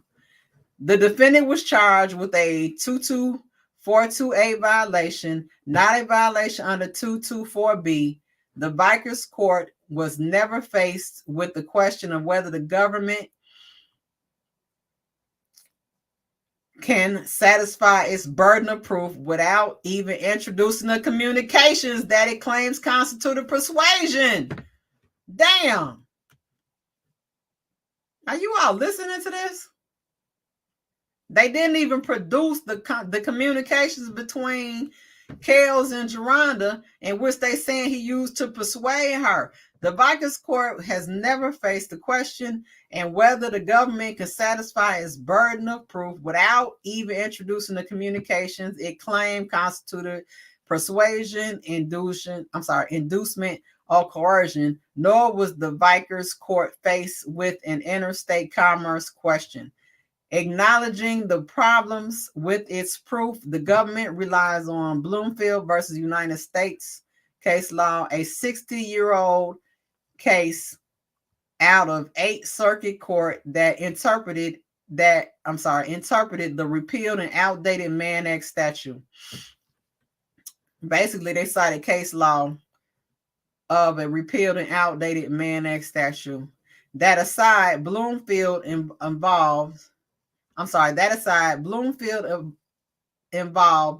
a defendant arranging for a prostitute, Miss Toffelson, to cross state lines for the purpose of prostitution, where the evidence showed that defendant telephoned Miss Toffelson for the precise purpose of hiring her to cross state lines and engage in prostitution in exchange for money.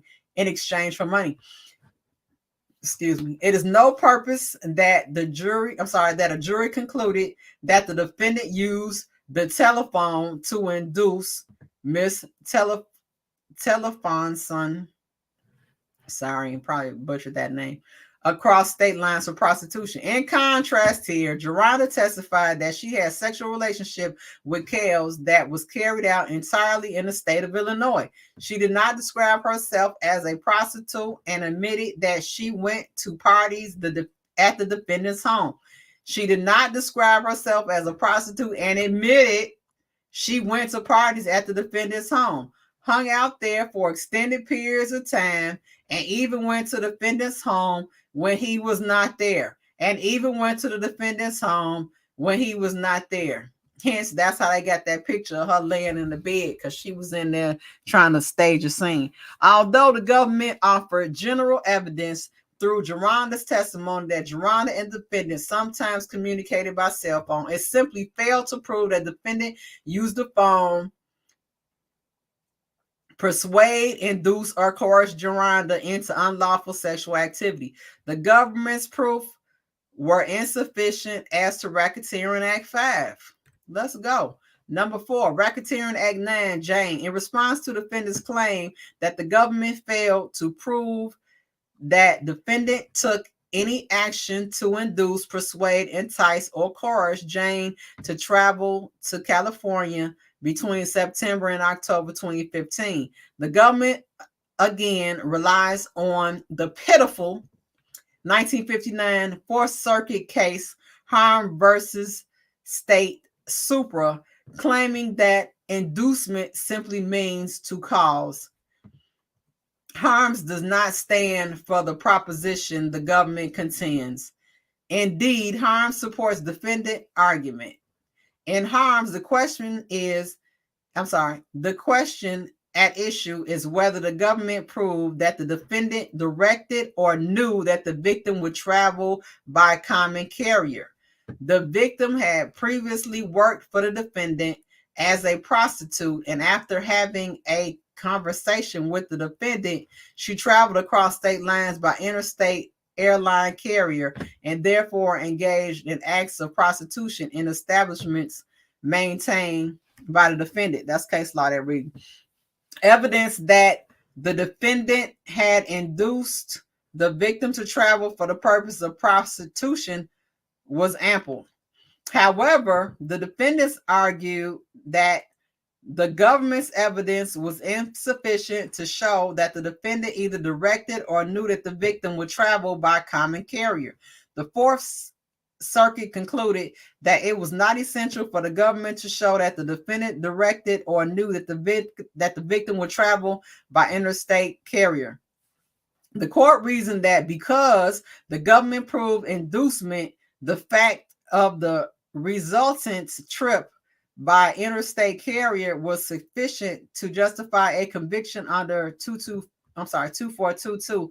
The court held it was not necessary for the government to go further and attempt to show that harms the defendant knowingly caused the victim to travel by common carrier, either by direction or knowledge that the victim, Bruno, will use that mode of transportation. Cause is a word very broad. Cause is a word of very broad import, and its meaning is generally known. The knowing persuasion to make the interstate trip, of course, must be shown with some degree of particularity.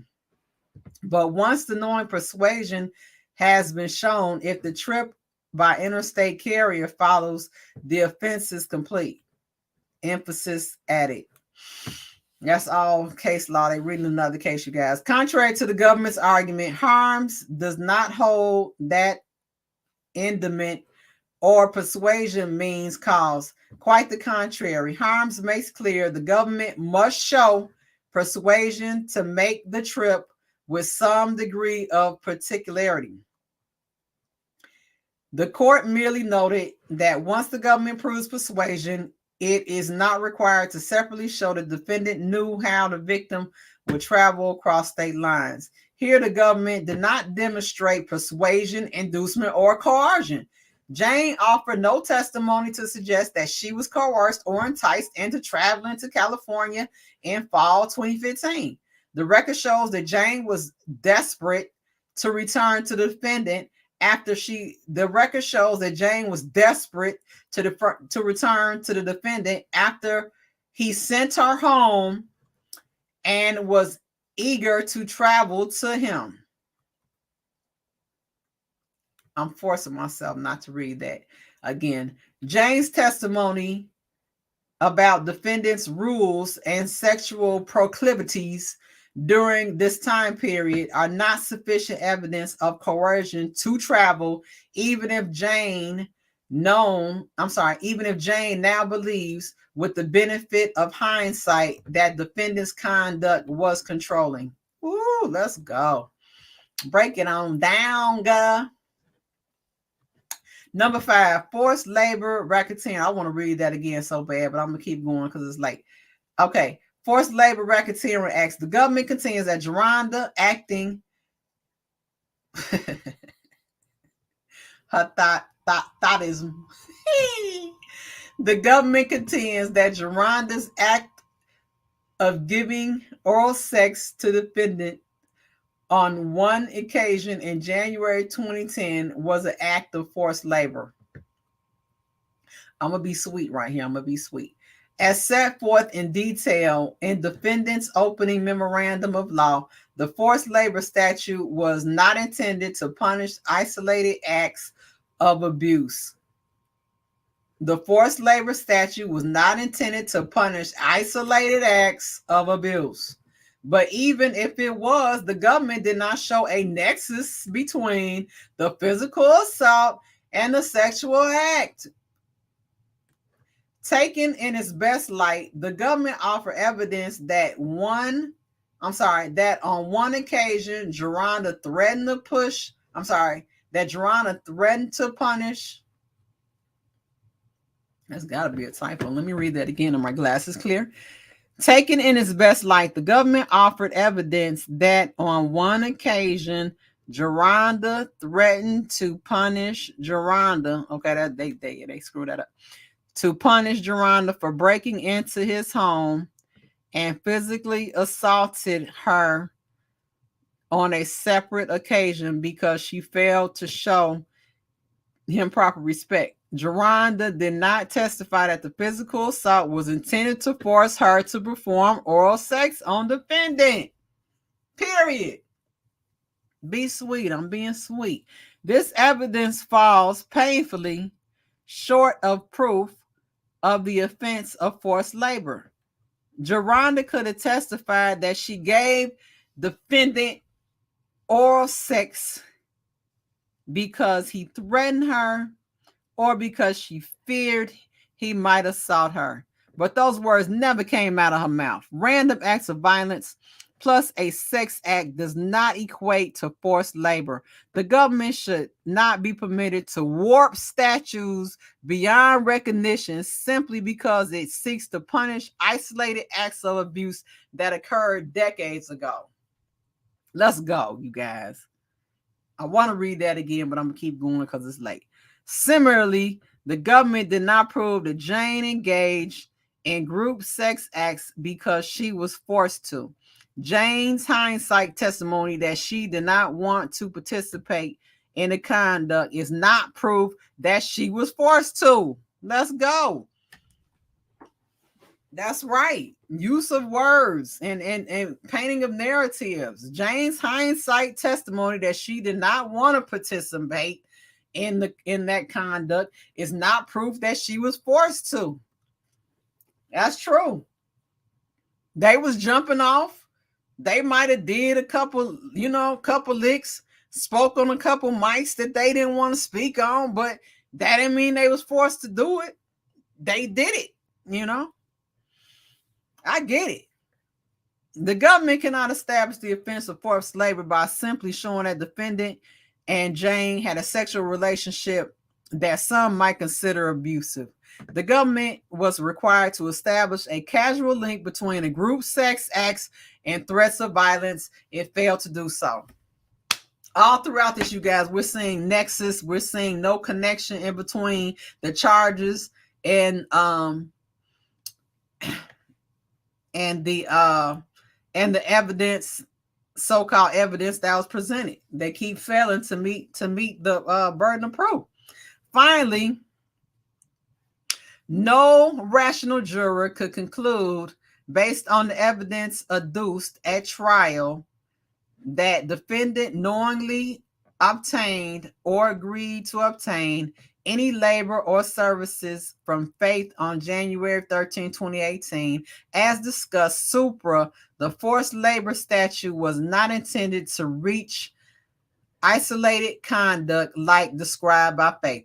Faith never testified that she felt forced to perform oral sex on the defendant. Not wanting to have oral sex is not the same as being forced to engage in it. Period. It's not. Period. Furthermore, Faith admitted proudly that she spoke on the mic because she wanted to. Okay, I'm sorry. I was tripping. Let me go back. Let me be sweet. Furthermore, Faith admitted proudly that she was not a thought. I can't breathe. Okay, let me finish, you guys. I'm going to quit playing so we can get done. Oh, God, this is hilarious. Okay, furthermore, Faith admitted proudly that she was not a thought and made a choice to be involved with the defendant. Okay, I'm going to quit playing. Okay, here we go. Furthermore, Faith admitted proudly that she was not a victim and made a choice to be involved with the defendant. When she was displeased with the relationship, she walked away. Okay, she ain't had no handcuffs. She wasn't locked in a room. She wasn't held captive. All them lies y'all told in the documentary, y'all some liars. I swear to God. Again, when she was displeased with the relationship and she was done jumping off, she walked away. The government's infantilization of Faith, to quest and redefine her experience as forced labor is offensive to women who actually live in conditions of servitude. Yes. They're basically saying that trying to minimize this thought's activities and make it as if this is she was truly put into a situation of forced labor is disrespectful to the women who are actually victims and who are actually going through forced labor situations. It's disrespectful to real victims is basically what they're saying. The harm that forced labor statute was designed to address. For the foregoing reasons, the court must acquit the defendant of all forced labor convictions. You guys see, this stuff isn't met. And right here, they saying that trying to create this, that Faith was basically holier than thou, and that she was put in forced labor. You're disrespecting the real people who are real victims, who are really living in servitude under a forced labor situation. It's horrible. It's disrespectful. Inhumane. Conclusion. Oh, we there, you guys. For the foregoing reasons, the court should enter an order acquitting defendant of all offenses. Let's go, Jennifer Bogine and the Bogine Law Group. 18 pages. I thought it was more. We back, you guys. All right. Hey, Peasy, what's going on? The Thoughts thought they was winning. They sure did. Let's see. She said, see why we call them third. The federal government refers to them as group. All right, you guys, we finna drop a quick. Oops, why did I put that in there? A quick little panel. You guys want to come on here and say something about what we just read? This is wonderful, you guys. And there's it's some more, but we'll read it tomorrow. You know, I'm gonna have to press myself and get on and come on in here. But I want y'all to come on here and comment on about what you just heard. Do you guys hear this? Yes, please hit the like button. How many likes I got? I hope y'all ain't playing me on the likes while I'm sitting here with a parched tongue, can't breathe, got my sinuses going. Okay, you said there's another motion that is 7 pages and 2 pages from RKelly. Hold on. Y'all know what? I might go ahead and read them because that way I ain't gonna pressure myself, and we'll have it all in one video. Y'all can go back and listen to it if you want to. Matter of fact, let me go. Hold on, you guys. Give me 1 second, Courtney. I'm about to read these 2 more things. Give me 1 second. Let me go find these real quick. Okay, I actually got these pulled up. I think I got them pulled up. Okay, let me make sure y'all could hear while I read. Okay, this is something different. Can y'all still hear what I was just saying a second ago?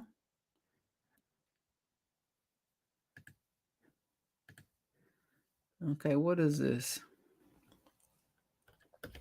Motion for a new trial. I think I just read that.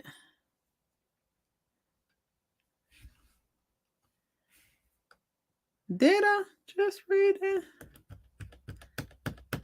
Hold on, let me see if this is what I'm talking about.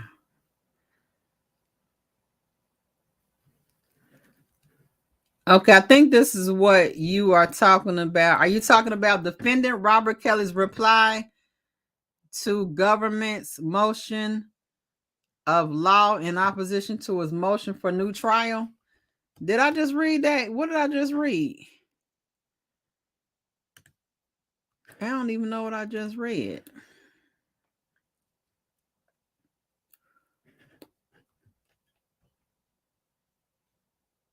Okay, yeah, this is something different. Hold on, let me make sure you guys can y'all still hear me? Okay, I read the one for acquittal. This is the one for ineffective assistance. Okay, I will read this. Okay, y'all can hear me? Okay, I'm about to read it real quick. I can't put it up on the screen. I don't know why. The sun and the moon ain't lined up, you guys, but I'm gonna go ahead and read it. Okay. It's only 7 pages. Y'all hang in there with me. Thank you for hanging in there. Okay, United States District Court, Eastern District of New York, United States of America, Robert Sylvester Kelly, also known as RKelly Defendant Robert Kelly's reply to the government's memorandum of law in opposition to his motion for a new trial. Thank you, because I mean, all this stuff is starting to be the same to me. I'm crossing eyes and Okay.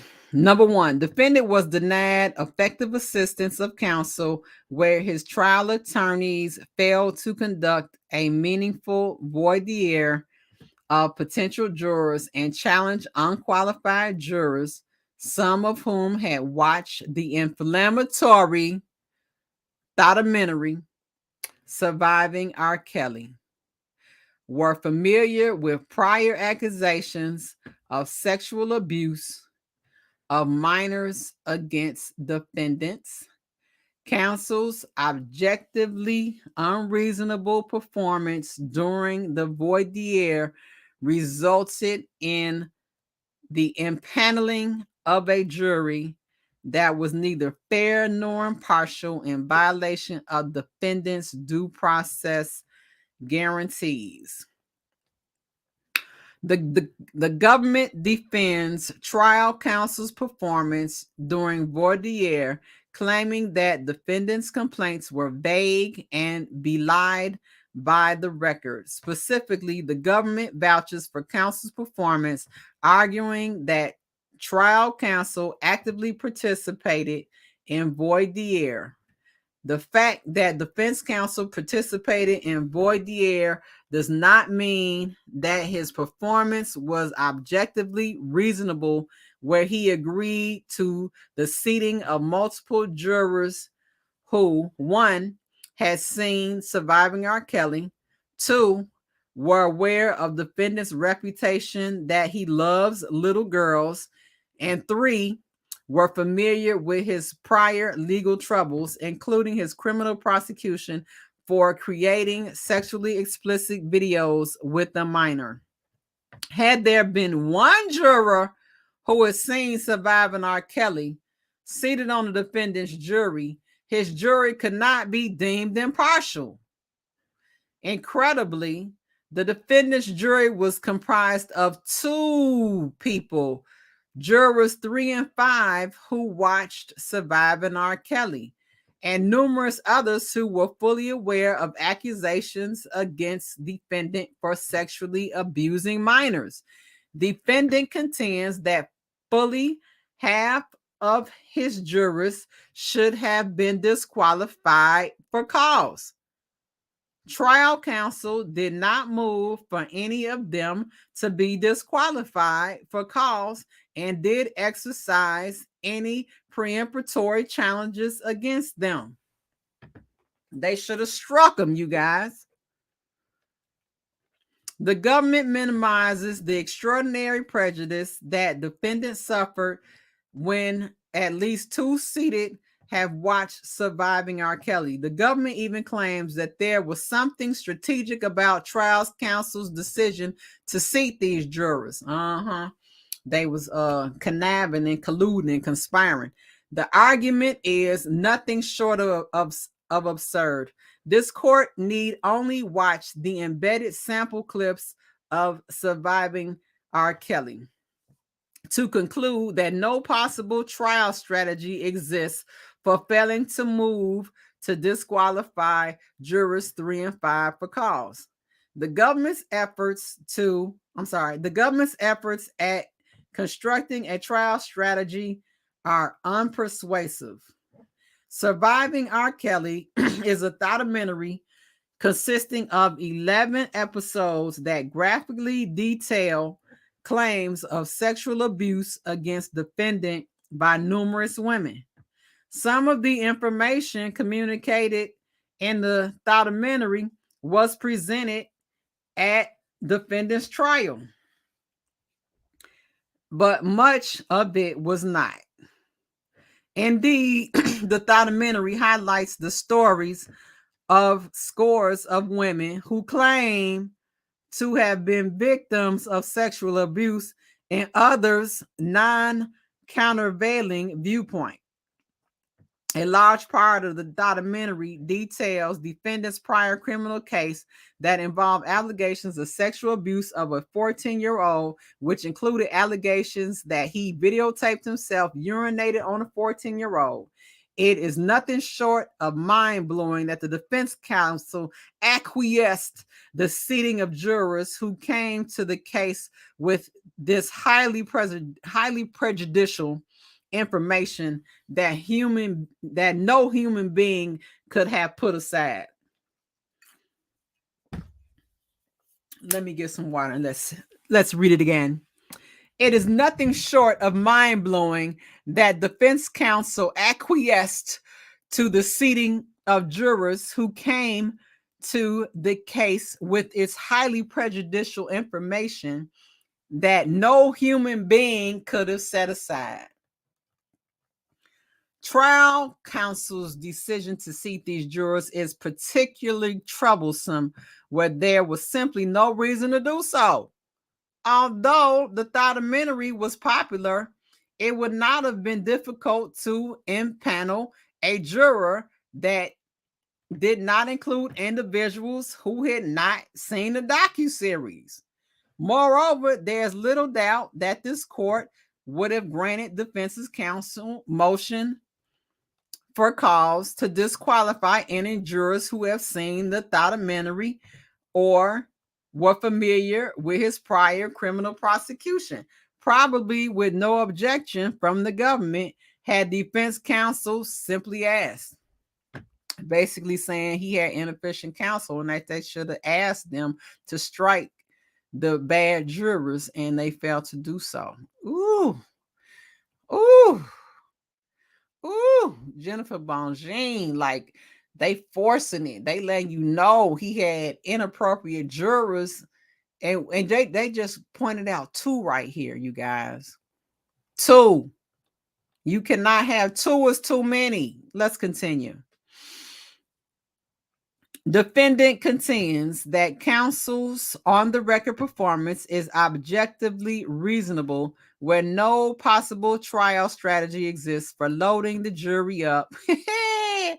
Where no possible trial strategy exists for loading the jury up with people who were exposed to undeniable prejudicial bad act evidence.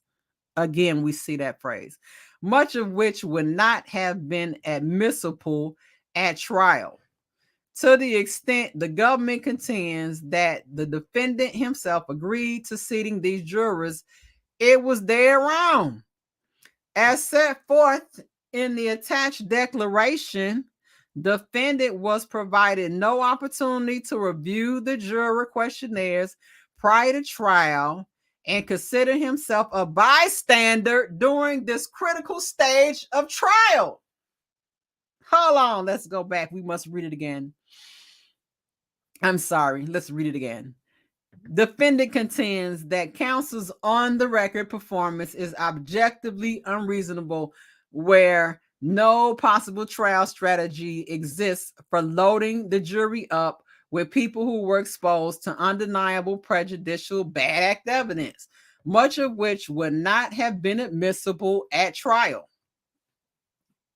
Basically, I was finna cuss again. The information wouldn't even be admissible in court. Basically, to the extent the government contends that Kels himself agreed to seating these jurors, it is dead wrong. As set forth in the attached declaration. So basically, they're saying whether he agreed to it or not, it was still dead wrong. Okay, don't try it. It was still wrong. As set forth in the attached declaration, Kels was provided no opportunity to review the juror's questionnaire prior to trial and consider himself a bystander during a critical stage of the trial. Okay? They didn't even let him see the questionnaires, y'all. He didn't even know what the whole trial was about because he didn't even see the questionnaires. Okay? And consider himself a bystander. He couldn't read the doggone things anyway. That's what I'm saying, y'all. They played Kels, man. Let me continue. Declaration of Robert S. Kelly. Defendant explains, Kels explains that he played no meaningful role in the jury selection process, and that when he attempted to assert himself and express his concerns about jurors who had watched the documentary, his concerns were dismissed. Who dismissed him? I guess his defense dismissed him when he tried to say something. Indeed, the defendant had no idea that at least 2 jurors who decided his guilt had watched the documentary. Defendant declares that he did not consent to the seating of jurors who saw surviving RKelly or those who had knowledge about prior allegations of sexual abuse against him. He's saying, Kel's saying he didn't know that these jurors was even on the panel. They didn't run the questions by him. He was a bystander at this critical point during his trial. He wasn't aware. He wasn't even privy to this. Okay. How do you have a man on trial and y'all not even including him in his own case, in his own defense? What? How, Sway? That don't even make sense. Let's continue. The government argues that defendant cannot demonstrate prejudice because he cannot show that any juror had actual bias. Government opposition, I don't know. The argument does not pass the lab test. Wait a minute. Wait. I can't breathe.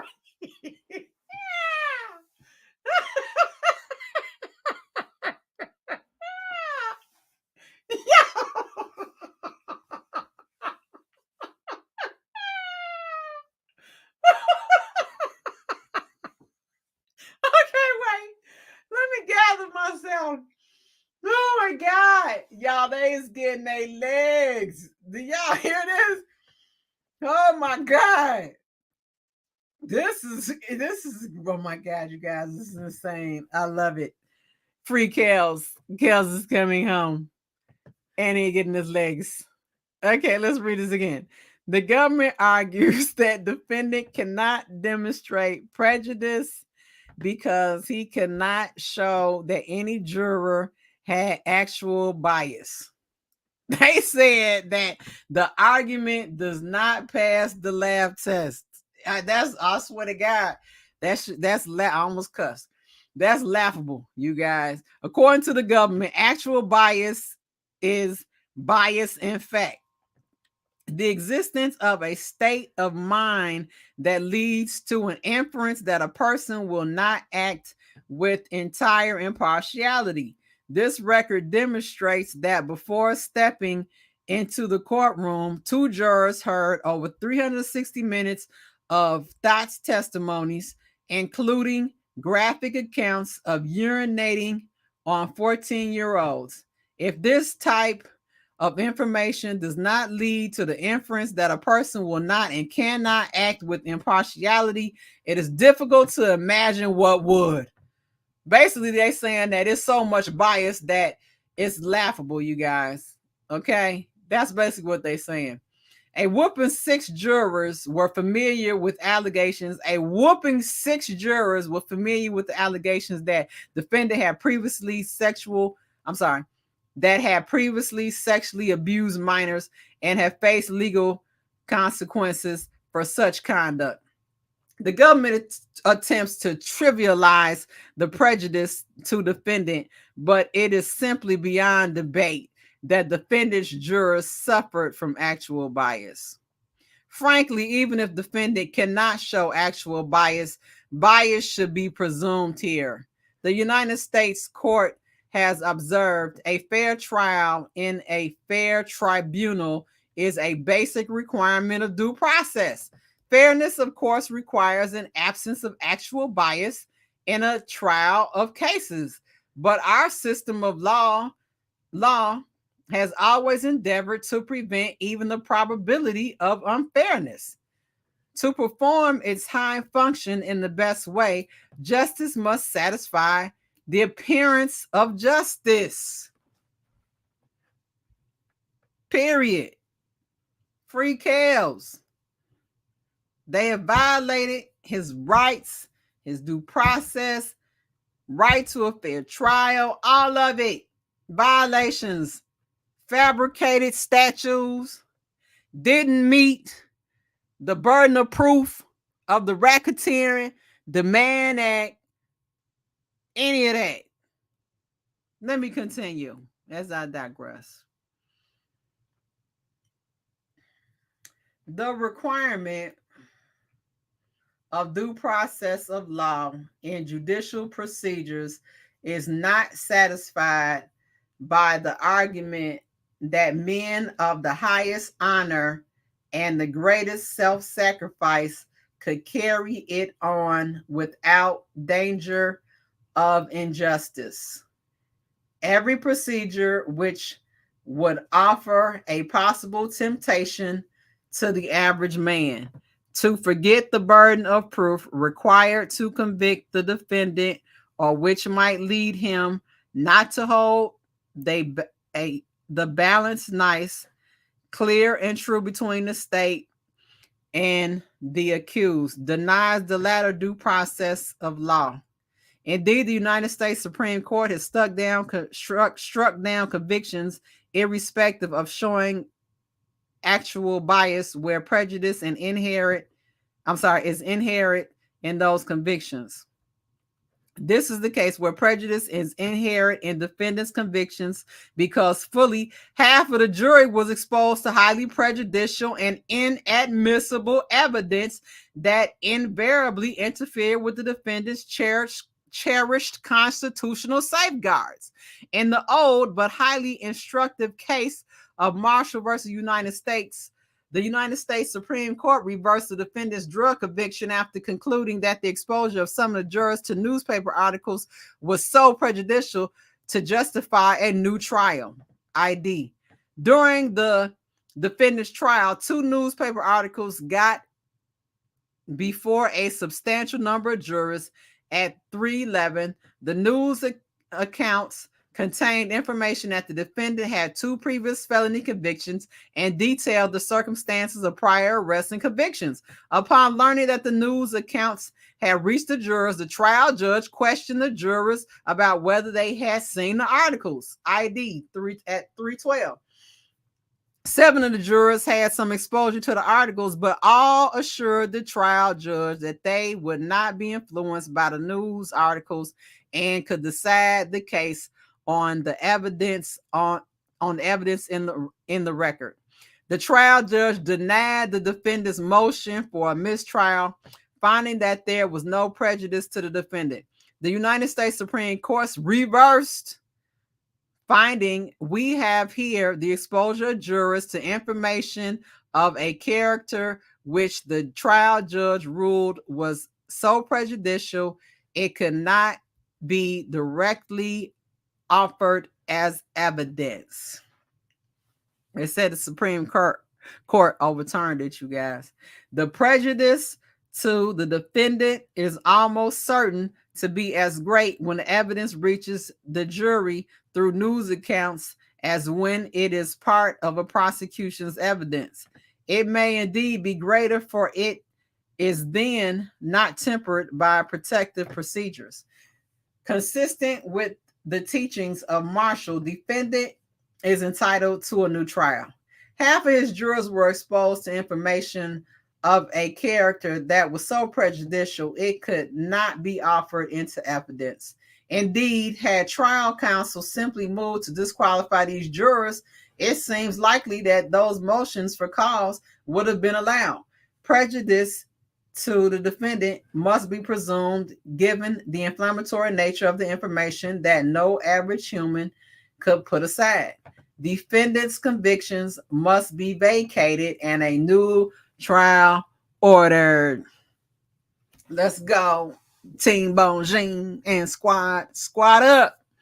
Defendant is entitled to a new trial where one of his trial attorneys labored under a disabling conflict of interest as a result of her simultaneous representation of the defendant of the government's star witness Jane that was imputed to the entire defense team. Defendant rests largely on his arguments contained in his opening memorandum of law. Kells was denied his constitutional guarantee of conflict-free counsel when his attorney labored under the conflict of interest based on her simultaneous representation of defendant and government witness Jane. Trial counsel further suffered from the Fulton conflict. Neither of these conflicts were waivable. In light of the foregoing, defendant's conviction must be vacated and a new trial ordered. Let's go. Let me come see back where y'all is at. What is this right here?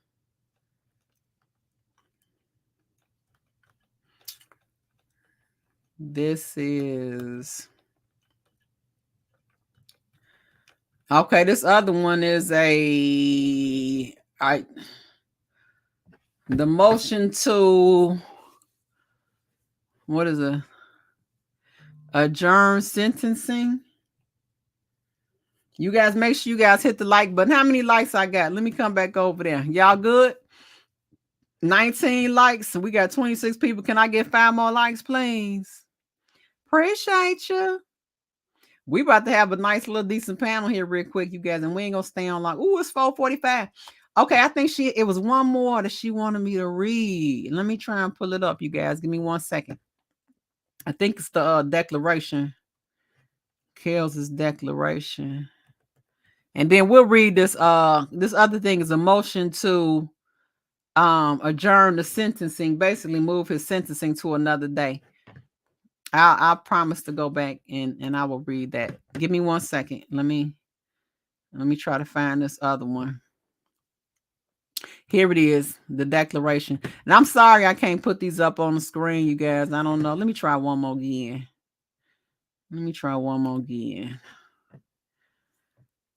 Shout out to everybody who's progress 2 times. What's going on? Anybody that's new, please make sure you subscribe to the channel and come out, say hello. I love to meet new subscribers. We don't bite. Not at this hour. Okay, you guys, I'm about to read this declaration from Kels. I'm sorry I can't put on the screen. I don't know what's going on. The sun and the moon is just not lined up for me. Wait, let me stop the screen. Let me try and share this. Let me try one more again. See if it'll let me. Nope, it won't let me. We'll figure it out. Okay, I'm about to read it. Okay, it's not gonna be on the screen, but I'm gonna read it. United States Courts, Eastern District of New York, United States of America. Declaration of Robert S. Kelly. That means Kels is saying something, you guys. Okay, this is what he's declaring as the king of R&B. Number 1, I am the defendant in the above captioned matter. 2, I'm making this declaration to provide additional facts about my participation in the jury selection process at my trial. 3, I did not participate in jury selection in any meaningful way. 4, I was not asked by my attorneys to offer any input about what types of questions should be included in the jury questionnaires that were submitted to potential jurors. 5, I did not review any of the completed jury questionnaires with my attorneys prior to trial because my limited literacy. Do y'all know what that's saying? He's saying because he has limitations to reading and comprehending. I said this yesterday. See, people try to doubt me and try and act like I ain't on my square because I'm not no legal smeagol. I know what I'm talking about. I understand about people. I understand about humans. I understand about social behavior. And damn it, I understand about mental health. Okay? Understand this. Mental health supersedes everything. I don't care what it is. I don't care where you go. I don't care what agency you go in. If you present a mental health problem, that has to be addressed before anything else. And let me continue. I'm sorry. I had jumped on my soapbox. I did not review any of the completed juror questionnaires with my attorneys prior to trial because my limited literacy. I relied on my attorneys to review the questionnaires with me prior to trial, but that did not happen. The jurors didn't even go over with him. They failed him. He clearly can't read, and they clearly didn't even go over with him. He's clueless. He's sitting there and don't even know what's going on. Mental health is an issue, damn it. Number 6, during the jury selection process, I did not participate in any sidebars related to questioning of jurors, and I was not asked for my opinions about potential jurors. My lawyers picked my jury. I did not. Let's read that again because I chopped it up and merged it up. Number 6, during the jury selection process, I did not participate in any sidebars related to questioning of jurors, and I was not asked for my opinions about potential jurors. My lawyers picked my jury. I did not.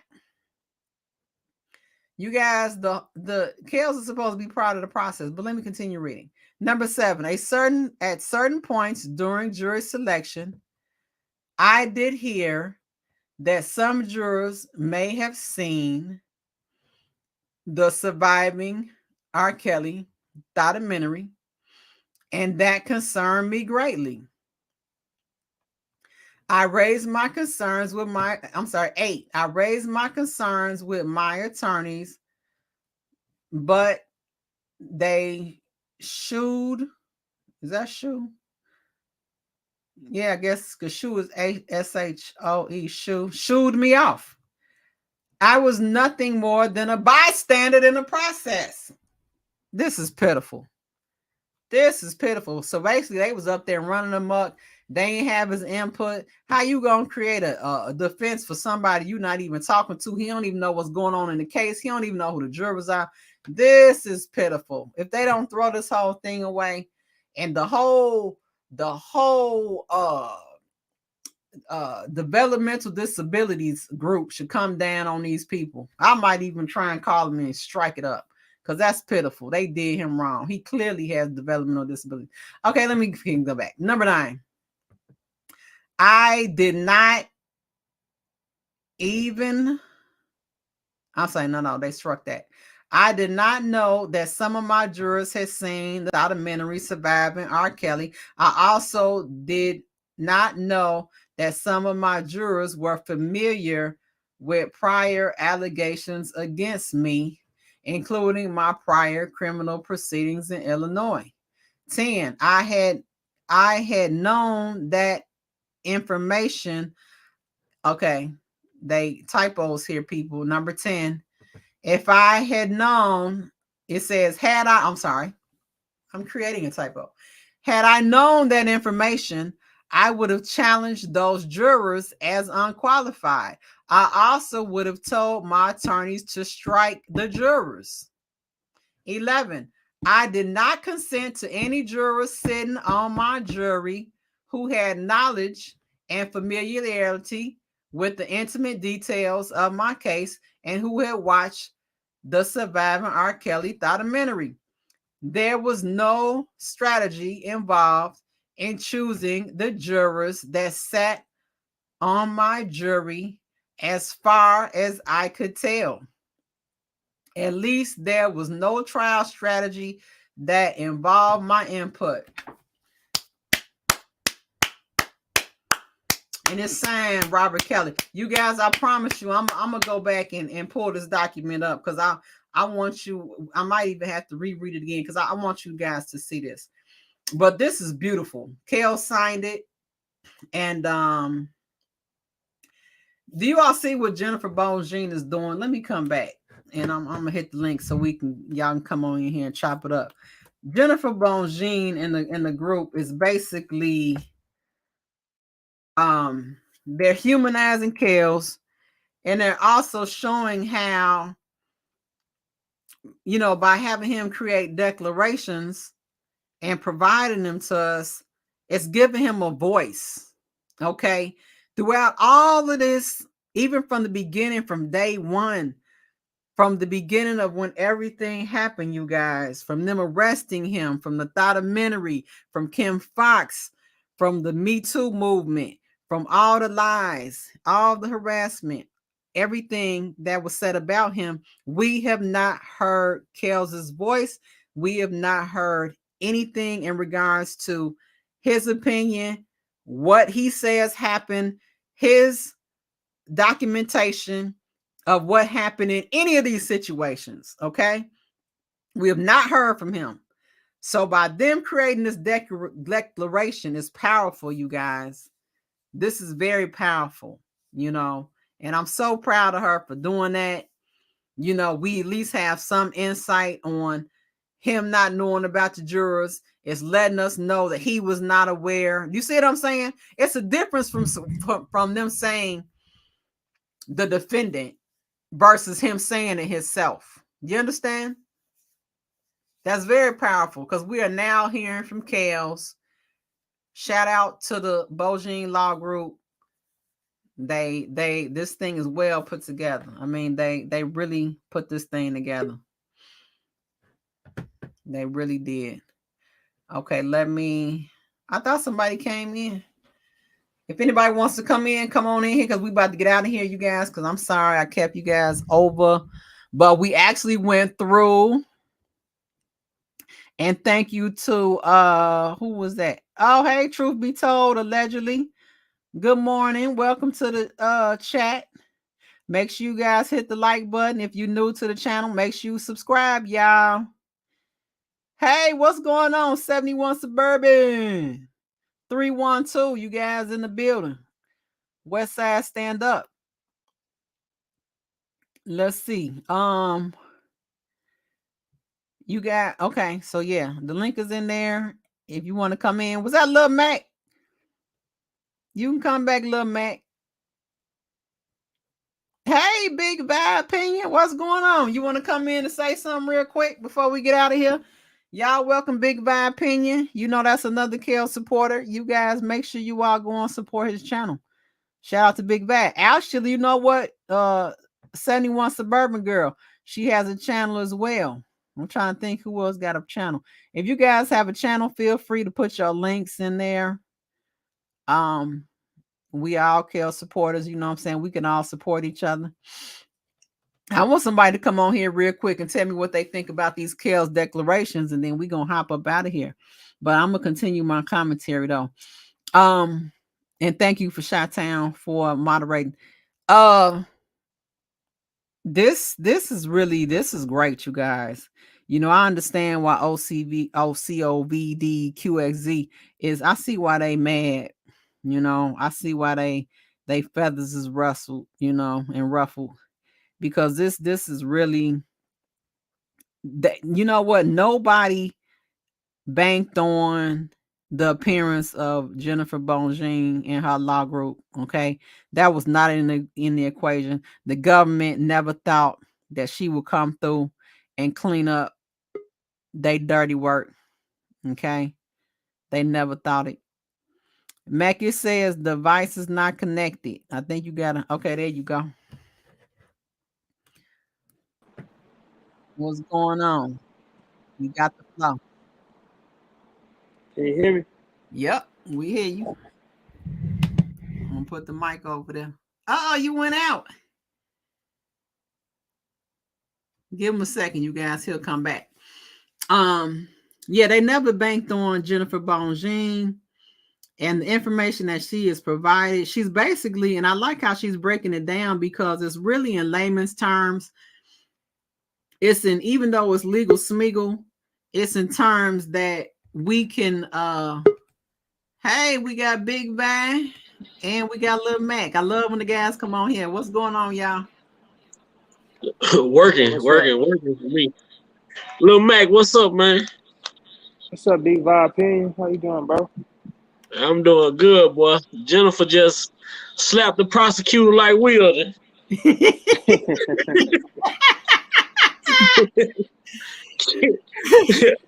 I told her, Jennifer just told Jennifer just told the prosecutor, keep RKelly name out y'all mouth. F him out, right?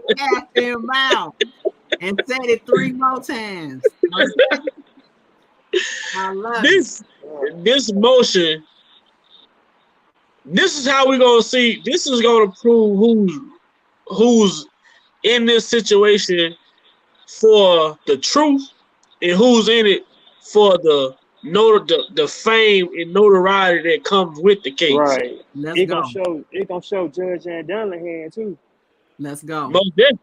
Yeah. Most definitely. I think she gonna either grant him a new trial or a new appeal, because I don't think she gonna want to take it to the Supreme Court. A new trial. Or the court. I don't think a new trial. She don't want to do that. The prosecution ain't ready for that. They might just let this go. They cannot fight because their witnesses aren't credible. Not credible. And you got to bring the parents. I promise you. I promise everybody in this chat panel on Earth, even in the prehistoric ages, that they going to have to bring the parents to the courtroom to talk about them text messages. Most definitely Alice, man. Yeah, they're gonna bring Alice and Angelo in there. Gotta show up. Everything that they get put in the last trial, they're gonna get put in this trial. The new one come fruition. It's gonna be a new one. See, when Ann Dunlap put in that motion and said that they were bringing in forensic and specialists, that was a bullet, man. Now they gotta produce all these tapes and stuff like that. Y'all say y'all have. Can y'all produce it? Thank you. The last lawyers wasn't requesting it. Thank you. They shouldn't. Nothing should have been allowed that couldn't be proved in the last trial. But his lawyers. Hey, Big Bob, did you see where the prosecution used case law, and actually the case law they use is RKelly? I forgot how they worded it. Like that a lot of stuff very slow. Yes. I signed here and listened. That man, was the part of the motion too. That was like the first paragraph. She's body slammed them with that. Man, I listened to her read what they said, and she just sat there and talked them. She took them to school. I'm gonna use y'all motion that y'all filed, and I'm gonna teach y'all, educate y'all on what y'all were trying to do. Yes. like you were saying on the live the other day, bro. They weren't expecting Jennifer to come in and take this case. They were just thinking he had some corner for the terms. They were just going to accept that BS. But Jennifer ain't going to accept it. Oh, yeah, most definitely. That's why I always felt like that, though, when this case came out. I said, why was it? It wasn't the witnesses and things like that was a part of it, but it was way more important for them to strip him of everything so he couldn't fight. Yeah, they didn't want him to be able to fight. This right here was off guard for them. They wasn't prepared for someone to fight back against them. No, and not in such a detailed, professional, legal way. Did you hear the stuff that the little inferences she was making? This is laughable. She said this didn't even pass the laugh test. How could he coerce Jane as ready to do anything where the mother was not saying was setting everything up in place? But even the herpes allegation, she killed it. She killed it. Like everything, like I mean, it was so methodical, man. It was like a machine, man. It's like truth be told, good morning. Man. And I feel bad. And then she put it away with, even if you ain't know, like Scott said, legal smeagol, you understand what was going on, how she break her motion down. She break it down so simple. Yes.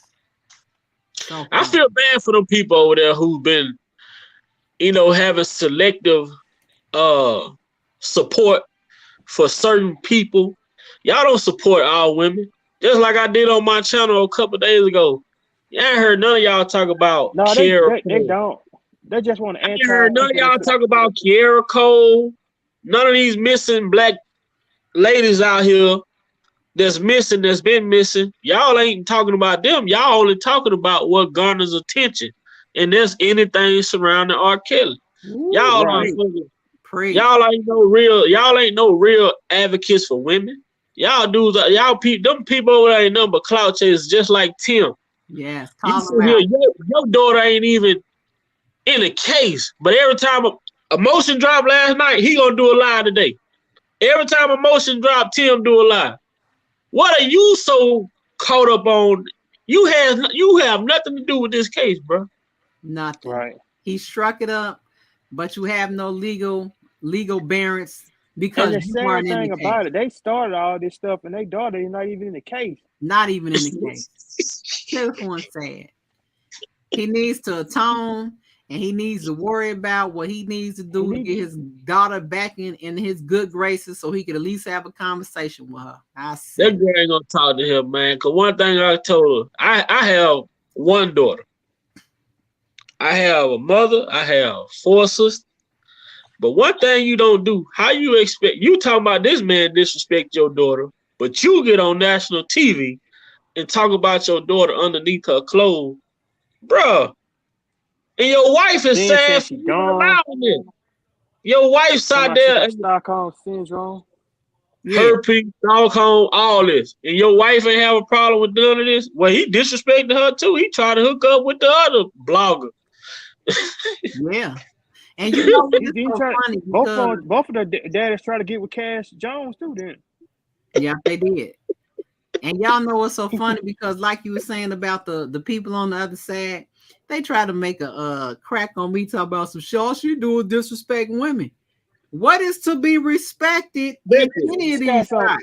Sky, don't argue with them people. They ain't got the 6 that God gave them. They don't. Like you told Robert Keller the other day. Like you told Robert Keller the other day. You see what you up against. You're a woman, right? And one thing I can always respect is a woman opinion who speaks from a woman perspective, right? That's just like a guy. I can only speak from a man's perspective. That's why a lot of time when I'm talking to, like if I'm talking to some of my little cousins, they may be going through things with their boyfriends or shit like that, I could talk to them in a way so they can understand it because I'm a man. I can never understand how it is to be a woman. You know, and when you speak and you speak real, you don't sit here, oh, just because I'm a woman, I'm an advocate for women. You say, look, that motherfucker was a hoe. And then the other side, they but they don't like it, Big Bass. You know what I'm saying? That's why I respect real. Because I'm I respect real. If you you can't can show how much of a fraud that the other side was. They went against what Angelo and Alex did until they Larry and Enzo had that falling out. That's how fake they. Yeah, like they didn't care about that. They didn't start saying you heard it, Lil Mac. What have you heard about the text message from them? The government ain't denied these text messages not one time, but they don't want to bring it up. They don't want to talk about it. She brought them back again, Big Bad. Brought them back again. Back in your. I know, but you ain't gonna hear the other side bring them text messages up. It was in the government discovery though, bro. That's the sad thing about it. It didn't come from RKelly side. No, it came from the government. That's their discovery. Thank you. They didn't even mention it. They ain't trying to talk about it. They dancing around it. But see, one thing about the truth will always prevail. I don't give a damn. You better tell me the text messages ain't real. I'm saying all kinds of things ain't popping up. Them text messages real. The government skipped down the text thread and skipped over that part of the text and started talking about some old texts. But they never did say. That's why they don't want the parents in that trial. They were gonna expose. They don't want them, Lil Mac, and that's what I'm saying. You don't want a new trial. See, they want to sit around here and act like they do, and you don't, because they got to come and answer to this. They gonna have to run her. She gonna have to run it. She got to run it. You saw that video. They don't want a new trial. You saw how the Supreme Court did them people in there on that video I was playing. Right. You think Jennifer the Supreme Court, man, them people hell, man. Right. Them people hell. They gonna tell you smoked that dope because you wanted to smoke it. It ain't because nobody made you smoke it. It was over. Yeah, it was over. Ain't gonna play. If Ann Donnelly want to save her face, she'll do the right thing and throw this case out. Because if she be stubborn, she gonna make herself look bad. Yeah. She gonna hold on. She could possibly face time in prison, man, for what she did and what she allowed. She allowed these people to file statutes that had been no longer in existence. Repealed, and what was the other word? Debunked. And then see that like 40 of the prosecution witness in the case, and then we let RKelly let none of the people like the lady with the doctor come in. But exactly. RKelly, I told you that the other day now, little man. I say I can't blame her for the amount of witnesses that came up to testify. A lot of people didn't testify because they wasn't there for Kel, man. That's just the truth. Period. He could have had 50 witnesses, but people didn't show up. But see, this is the thing that's contradictory, and I would love to know. They said that there was a list of witnesses, but however, it wasn't used. You know, we just don't know what really. We don't know what happened. Now we do know that they was blocking the specialists that RKelly. That's what I was talking about. Yeah, they was blocking the specialists that they wanted the candidate specialist to only answer to certain things about the herpes allegation. He could only answer to certain things. Whoever he or she could only respond to certain things that the other specialist had said. But never did they say, the man said he was taking medicine, but you said he tested, but the test came back negative, but you was continuing to prescribe him the medication. Like, it don't make sense. You get medication for something that you say that I didn't test positive for? Yeah. Then Judge Andana continued to let Nicole, stay on the case, even though she was representing Azarel. This time out, she just won't cross Azarel. Like, you can't do that. Because it's unwavering. That's illegal. Her presence was they didn't care. Interest. They didn't care about that man's rights, man. They didn't give a damn about his rights at all. Didn't think a person like Jennifer was gonna come on this case. No, they manhandled Kels, they body slammed them, they drug them, they were sticking pins in them. They just did them all kinds of ways. I mean, if you hear it's pitiful. Shoot them off. We're talking about all of this. This man that lost his masters. Yeah, he done lost all these setups. He can go back on these lawsuits, that these civil suits. He can go back and fight these civil suits. Right, $4 million here. The people at the studio got $2 million for a studio. Shit ran down. Yep. I mean, if it wasn't for Kels, it probably wouldn't even exist. The building. Right. It'd have been dusty with rats and roaches running around in it. Everybody, I mean, it's so many people dropped the ball, and I just feel bad for the man because he put trust in a bunch of fucking crooks. Yep, he did. Right. He really did. He didn't have nobody watching his back. Nobody. But when you got your own brother come out, and I hate speaking about it, but that's why I say at the end of the day, I'm my brother's keeper no matter what. Even if my brother wrong, look, my brother started some shit, we get into it, I'm gonna help my brother, but when we get to the house, I'm gonna tell him, look, you know you were wrong. Mm-hmm. I don't understand how our line became a person that was, involved in the indictment that was trying to help them. They end up being a victim. That didn't even make sense to me. You know how? Because the government didn't give a damn about what nobody else did. They just wanted people to say what RKelly did to them. Right. They just if you got the story, they want to hear your story. I remember early on in this case, Hollywood called TMZ, and she called him. She said she knew RKelly all this. She just was testing the water to see what they were looking for. So they talk. Oh yeah, you got a story. They was on that shit. They thought she was finna come on there and talk negative. She told, well, my story, my experience with Mr. Kelly was good. That motherfucker say, well then they hung up the phone basically. They didn't even want to hear that. Right. You think I'm lying? Ask anybody, man. When she first came out, she called TMZ on the line one day. And this was before she was showing her face, so they did it. And she called him and she told him she had an RKelly story. They called back, boom, they wanted to talk. She told him she has, but her story wasn't negative. When they realized her story wasn't negative, shit, they ain't had nothing to say. They hung up. They were banking on that documentary to help them do this case, but actually finna hurt them. That documentary gonna hurt them. Yeah. And Any that's the funny part. anybody that watched that should have been no type of juror. Then I heard there was a prosecution officer that was on the case. Man, That's it was the other not side. just the officer. It was an officer. One of the girls worked in the office. One of the people worked at the office. One of the people asked for Gloria Allred autograph. One of the people said they dislike Jeff Epstein. And I told Dana this today. I said, Dana J, I said, man, bro, it's crazy how Jeffrey Epstein, Harvey Weinstein, R. Kelly, all of them was charged with similar crime, but the only one was charged with racketeering and Mann Act was R. Kelly. Yeah, but did you hear how you play the black card? I mean, she played the white card too.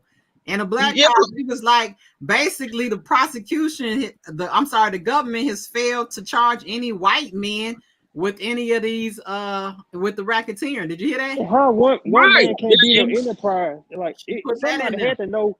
Somebody had to know the play. They try to say Kels was like making them do it, and they want to wear. It's no way you want to wear. You booking an underage girl for a flight. That don't make sense. Man, Lil Mac, this the whole thing though. The lawsuit scheme they've been running on this man. He been in the industry for 30 years. They've been running this lawsuit scheme for about 28 to 27 years, while they finding these girls on the streets of Chicago. Yeah, with long as they 18 Susan years Logan, old, they taking them to go file lawsuits with Susan Logan. And then his account, Darren McDavid. R. Kelly never saw a lawsuit ever came in his office from. He never saw it. His account signed it, send it back to Susan. Susan get it back. They bust that lawsuit down. That's how they were stealing all this money. He thought he could trust Darren McDavid because Darren McDavid told him that Barry was stealing. See, Darren Man, McDavid did was got trust Barry out there, so everybody. he get the money. Yeah, he got Darren McDavid. Let me address what Shantown said. She said, I never understood why OCOB was so vested in Kels because they are losers. You understand? They don't have a life. They have to create a life off of someone else. Okay. R. Kelly trying to get out for an appeal. Why OCB ain't, you know what I'm saying, checking on the other cases with really being violated? Why they keep not checking on R. Kelly? Look But see, that's why I say, but I say the same thing about some of these people who come out to be supporters of Kels. See, they came when these certain people came out, they was talking about R. Kelly was nothing but a dope dealer, singer, all this. But Team Truth and Tasha K had already took off with that narrative already. So people couldn't eat off of that. Going against R. Kelly, like now that you see OCO, that OCVO, whatever came about. So they changed their narrative, start acting like they for R. Kelly. But where's Tasha K? Why she ain't reading these motions? Why she ain't how these the mother was with Kels? Cardi B got her looking like Jada Pinkett by the head right now. Shit, that's a lot of money to pay back. Ooh, I would have fainted. Man. Ask for my last day. 3.8 million. Check the front door and the back door. The only story I liked that Tasha K did was when she exposed Baby Powder Johnson. That's it. The rest of that stuff. I mean, she did give a good, I like what she did on Don Russell. I feel like she did financial stuff with Kels. I like how she brought that out. Her beginning, I'll give her this. She came out. I still think she was an opportunist and she not for Kels, but she came out, against him, but she kind of cleaned up her act at the end. I'll give her that. But a lot of people that came out against R. Kelly, they came out with emotions and not looking at it from both sides. You know what I'm saying? They came out clearly looking at with an emotional stand because there's a stigma that's been attached to this man's name throughout his whole career with the Aaliyah and all this different stuff, and now soon people, it's like our people in our community, we just wait to hear some more negative shit about somebody and run with it. Right. Yeah. Oh man, you heard old boy did this? They say he was doing that back in the day. Ain't no proof. If R. Kelly like minors, when Azariah told him she was 17, why he slapped the shit out of her? They don't never say that. Think about that. The other side. Man, and If he like minors, why they gotta lie about their age? Why they lying to be grown? That's the whole thing. But see, I played the devil's advocate when I say when they interview with him, they try to put him in the catch-22 and say, is it true that you like teenage girl? And he said, what do you mean by teenage? Because see, people listening to that, if you just listening, you get caught up in teenage thing and they talking about underage girl. But 19 and 18 is still teenage, but you are a young adult. Well, see, this is the thing. This is the fundamentals. When you have the word teen behind it, meaning 13, 14, that's what he was saying. People are then you could say 17 if the age, you know what I'm saying? They didn't understand what he was saying. Yeah, because he knew what he was saying. He was articulating exactly what he was saying because he know that 18 and 19 is a young adult. Yeah. From 17 to 13 to 17, that's adolescent, man. Yeah. That's not. You can still be 18 and 19 if you're grown. That's an adult person.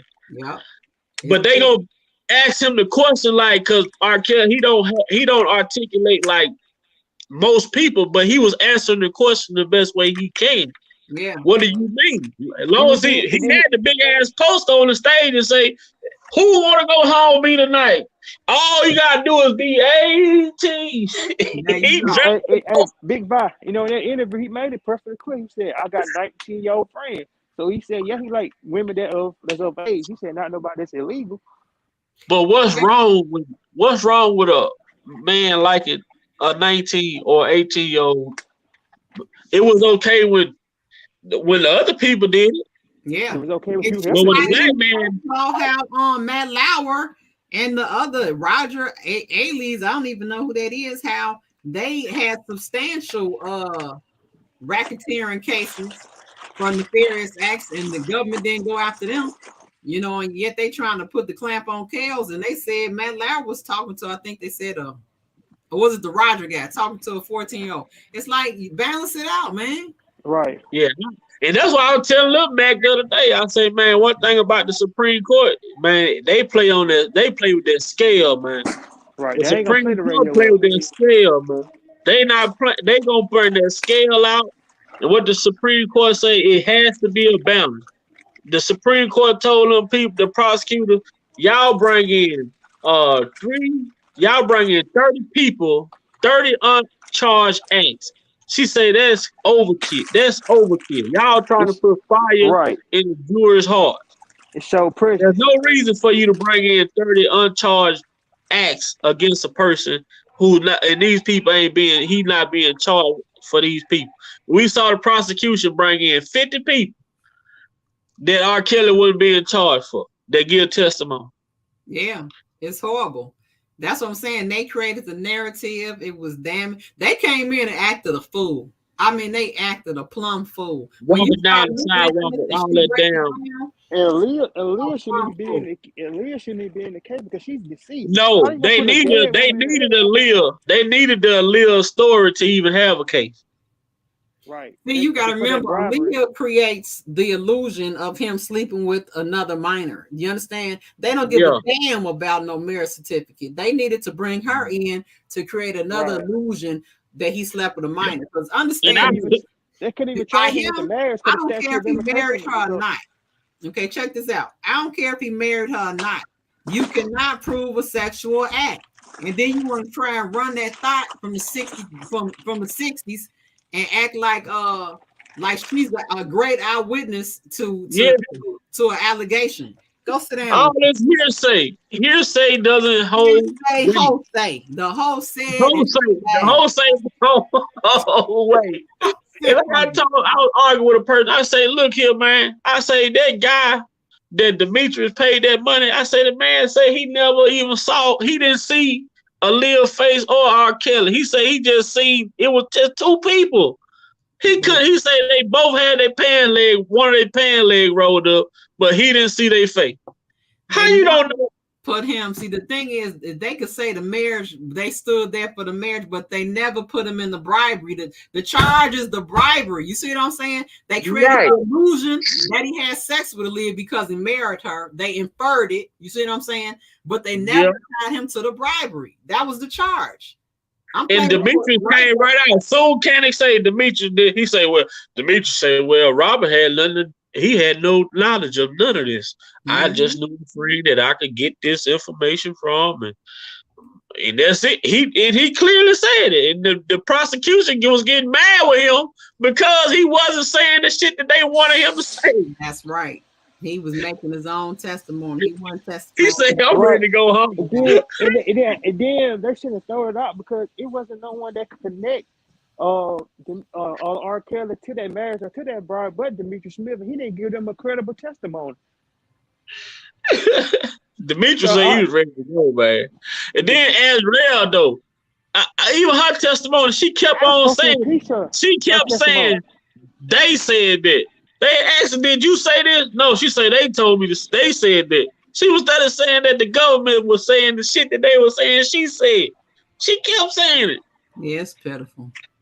This whole thing is pitiful. Her favorite Roddy was a victim. She went back 5 times. Like, her, and then you sat your own. But even say though, look at the police report that they had on her. That the candidate had on her. Well, she had said that somebody gave her this STD in 2015.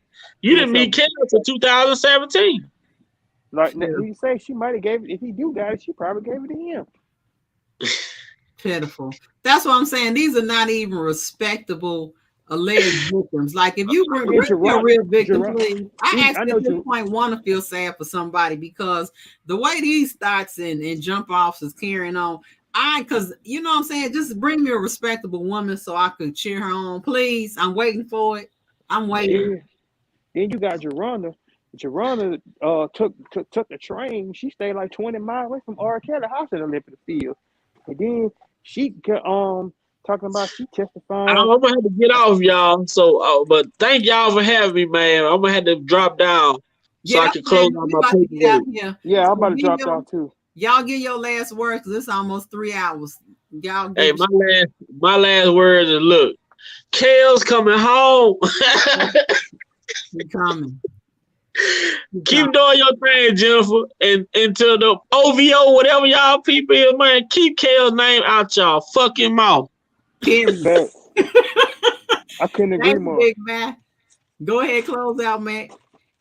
I just want to say, you know what I'm saying? Yeah, like he said, Kale's coming home. Free RKelly. Everybody that's supporting RKelly, you know what I'm saying? Stay positive, stay in a good mindset. Don't let them OCV creeps, you know what I'm saying, get to you. The other night they got to me, they made me mad, but I learned that you can't, you know what I'm saying, go back and forth with ignorance. You can't. So just ignore them, keep a positive mind frame, and you know what I'm saying, just with emotion, all that you see is clear as day that it's BS. So just don't get caught, like you said, in the weeds with them. And don't let no one out. Free RKelly till it's backwards. Yeah, that's right. Till it's backwards. I hear that. Free RKelly till it's backwards. Ladies and gentlemen, thank you for coming to SkyyeLyfe. If you are not subscribed to the channel, please hit the subscribe button. And on your way out, please hit the like button. That way it'll put my videos and my lives into the algorithm so other people will see my videos. I appreciate everybody who stayed up with me. It's 30 people in the chat. Much salute and respect to all of you guys. I hope you enjoyed tonight's reading. We went over actually 3 different documents.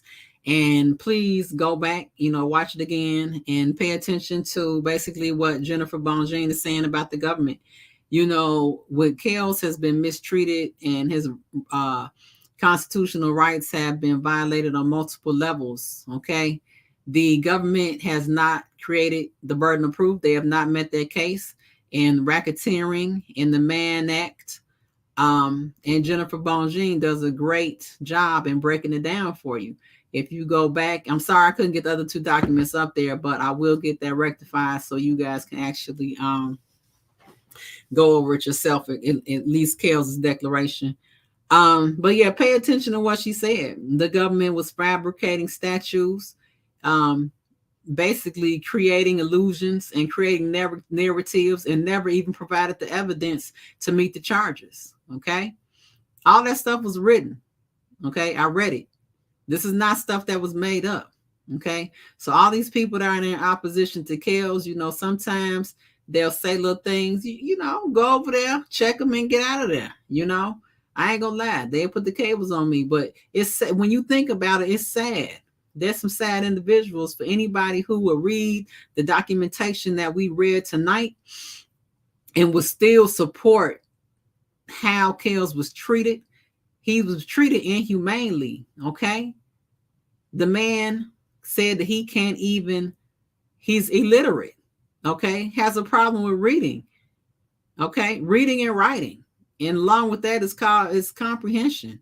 He doesn't understand what he reads and writes, and he can't comprehend things. Okay. It's inhumane how he was treated. And for somebody to support that behavior, look at them for what they are. Okay. Very vile individuals. Very vile.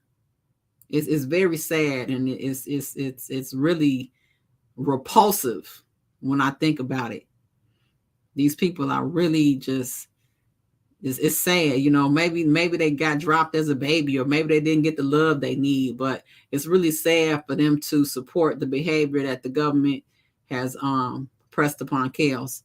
But I'm not going to belabor this.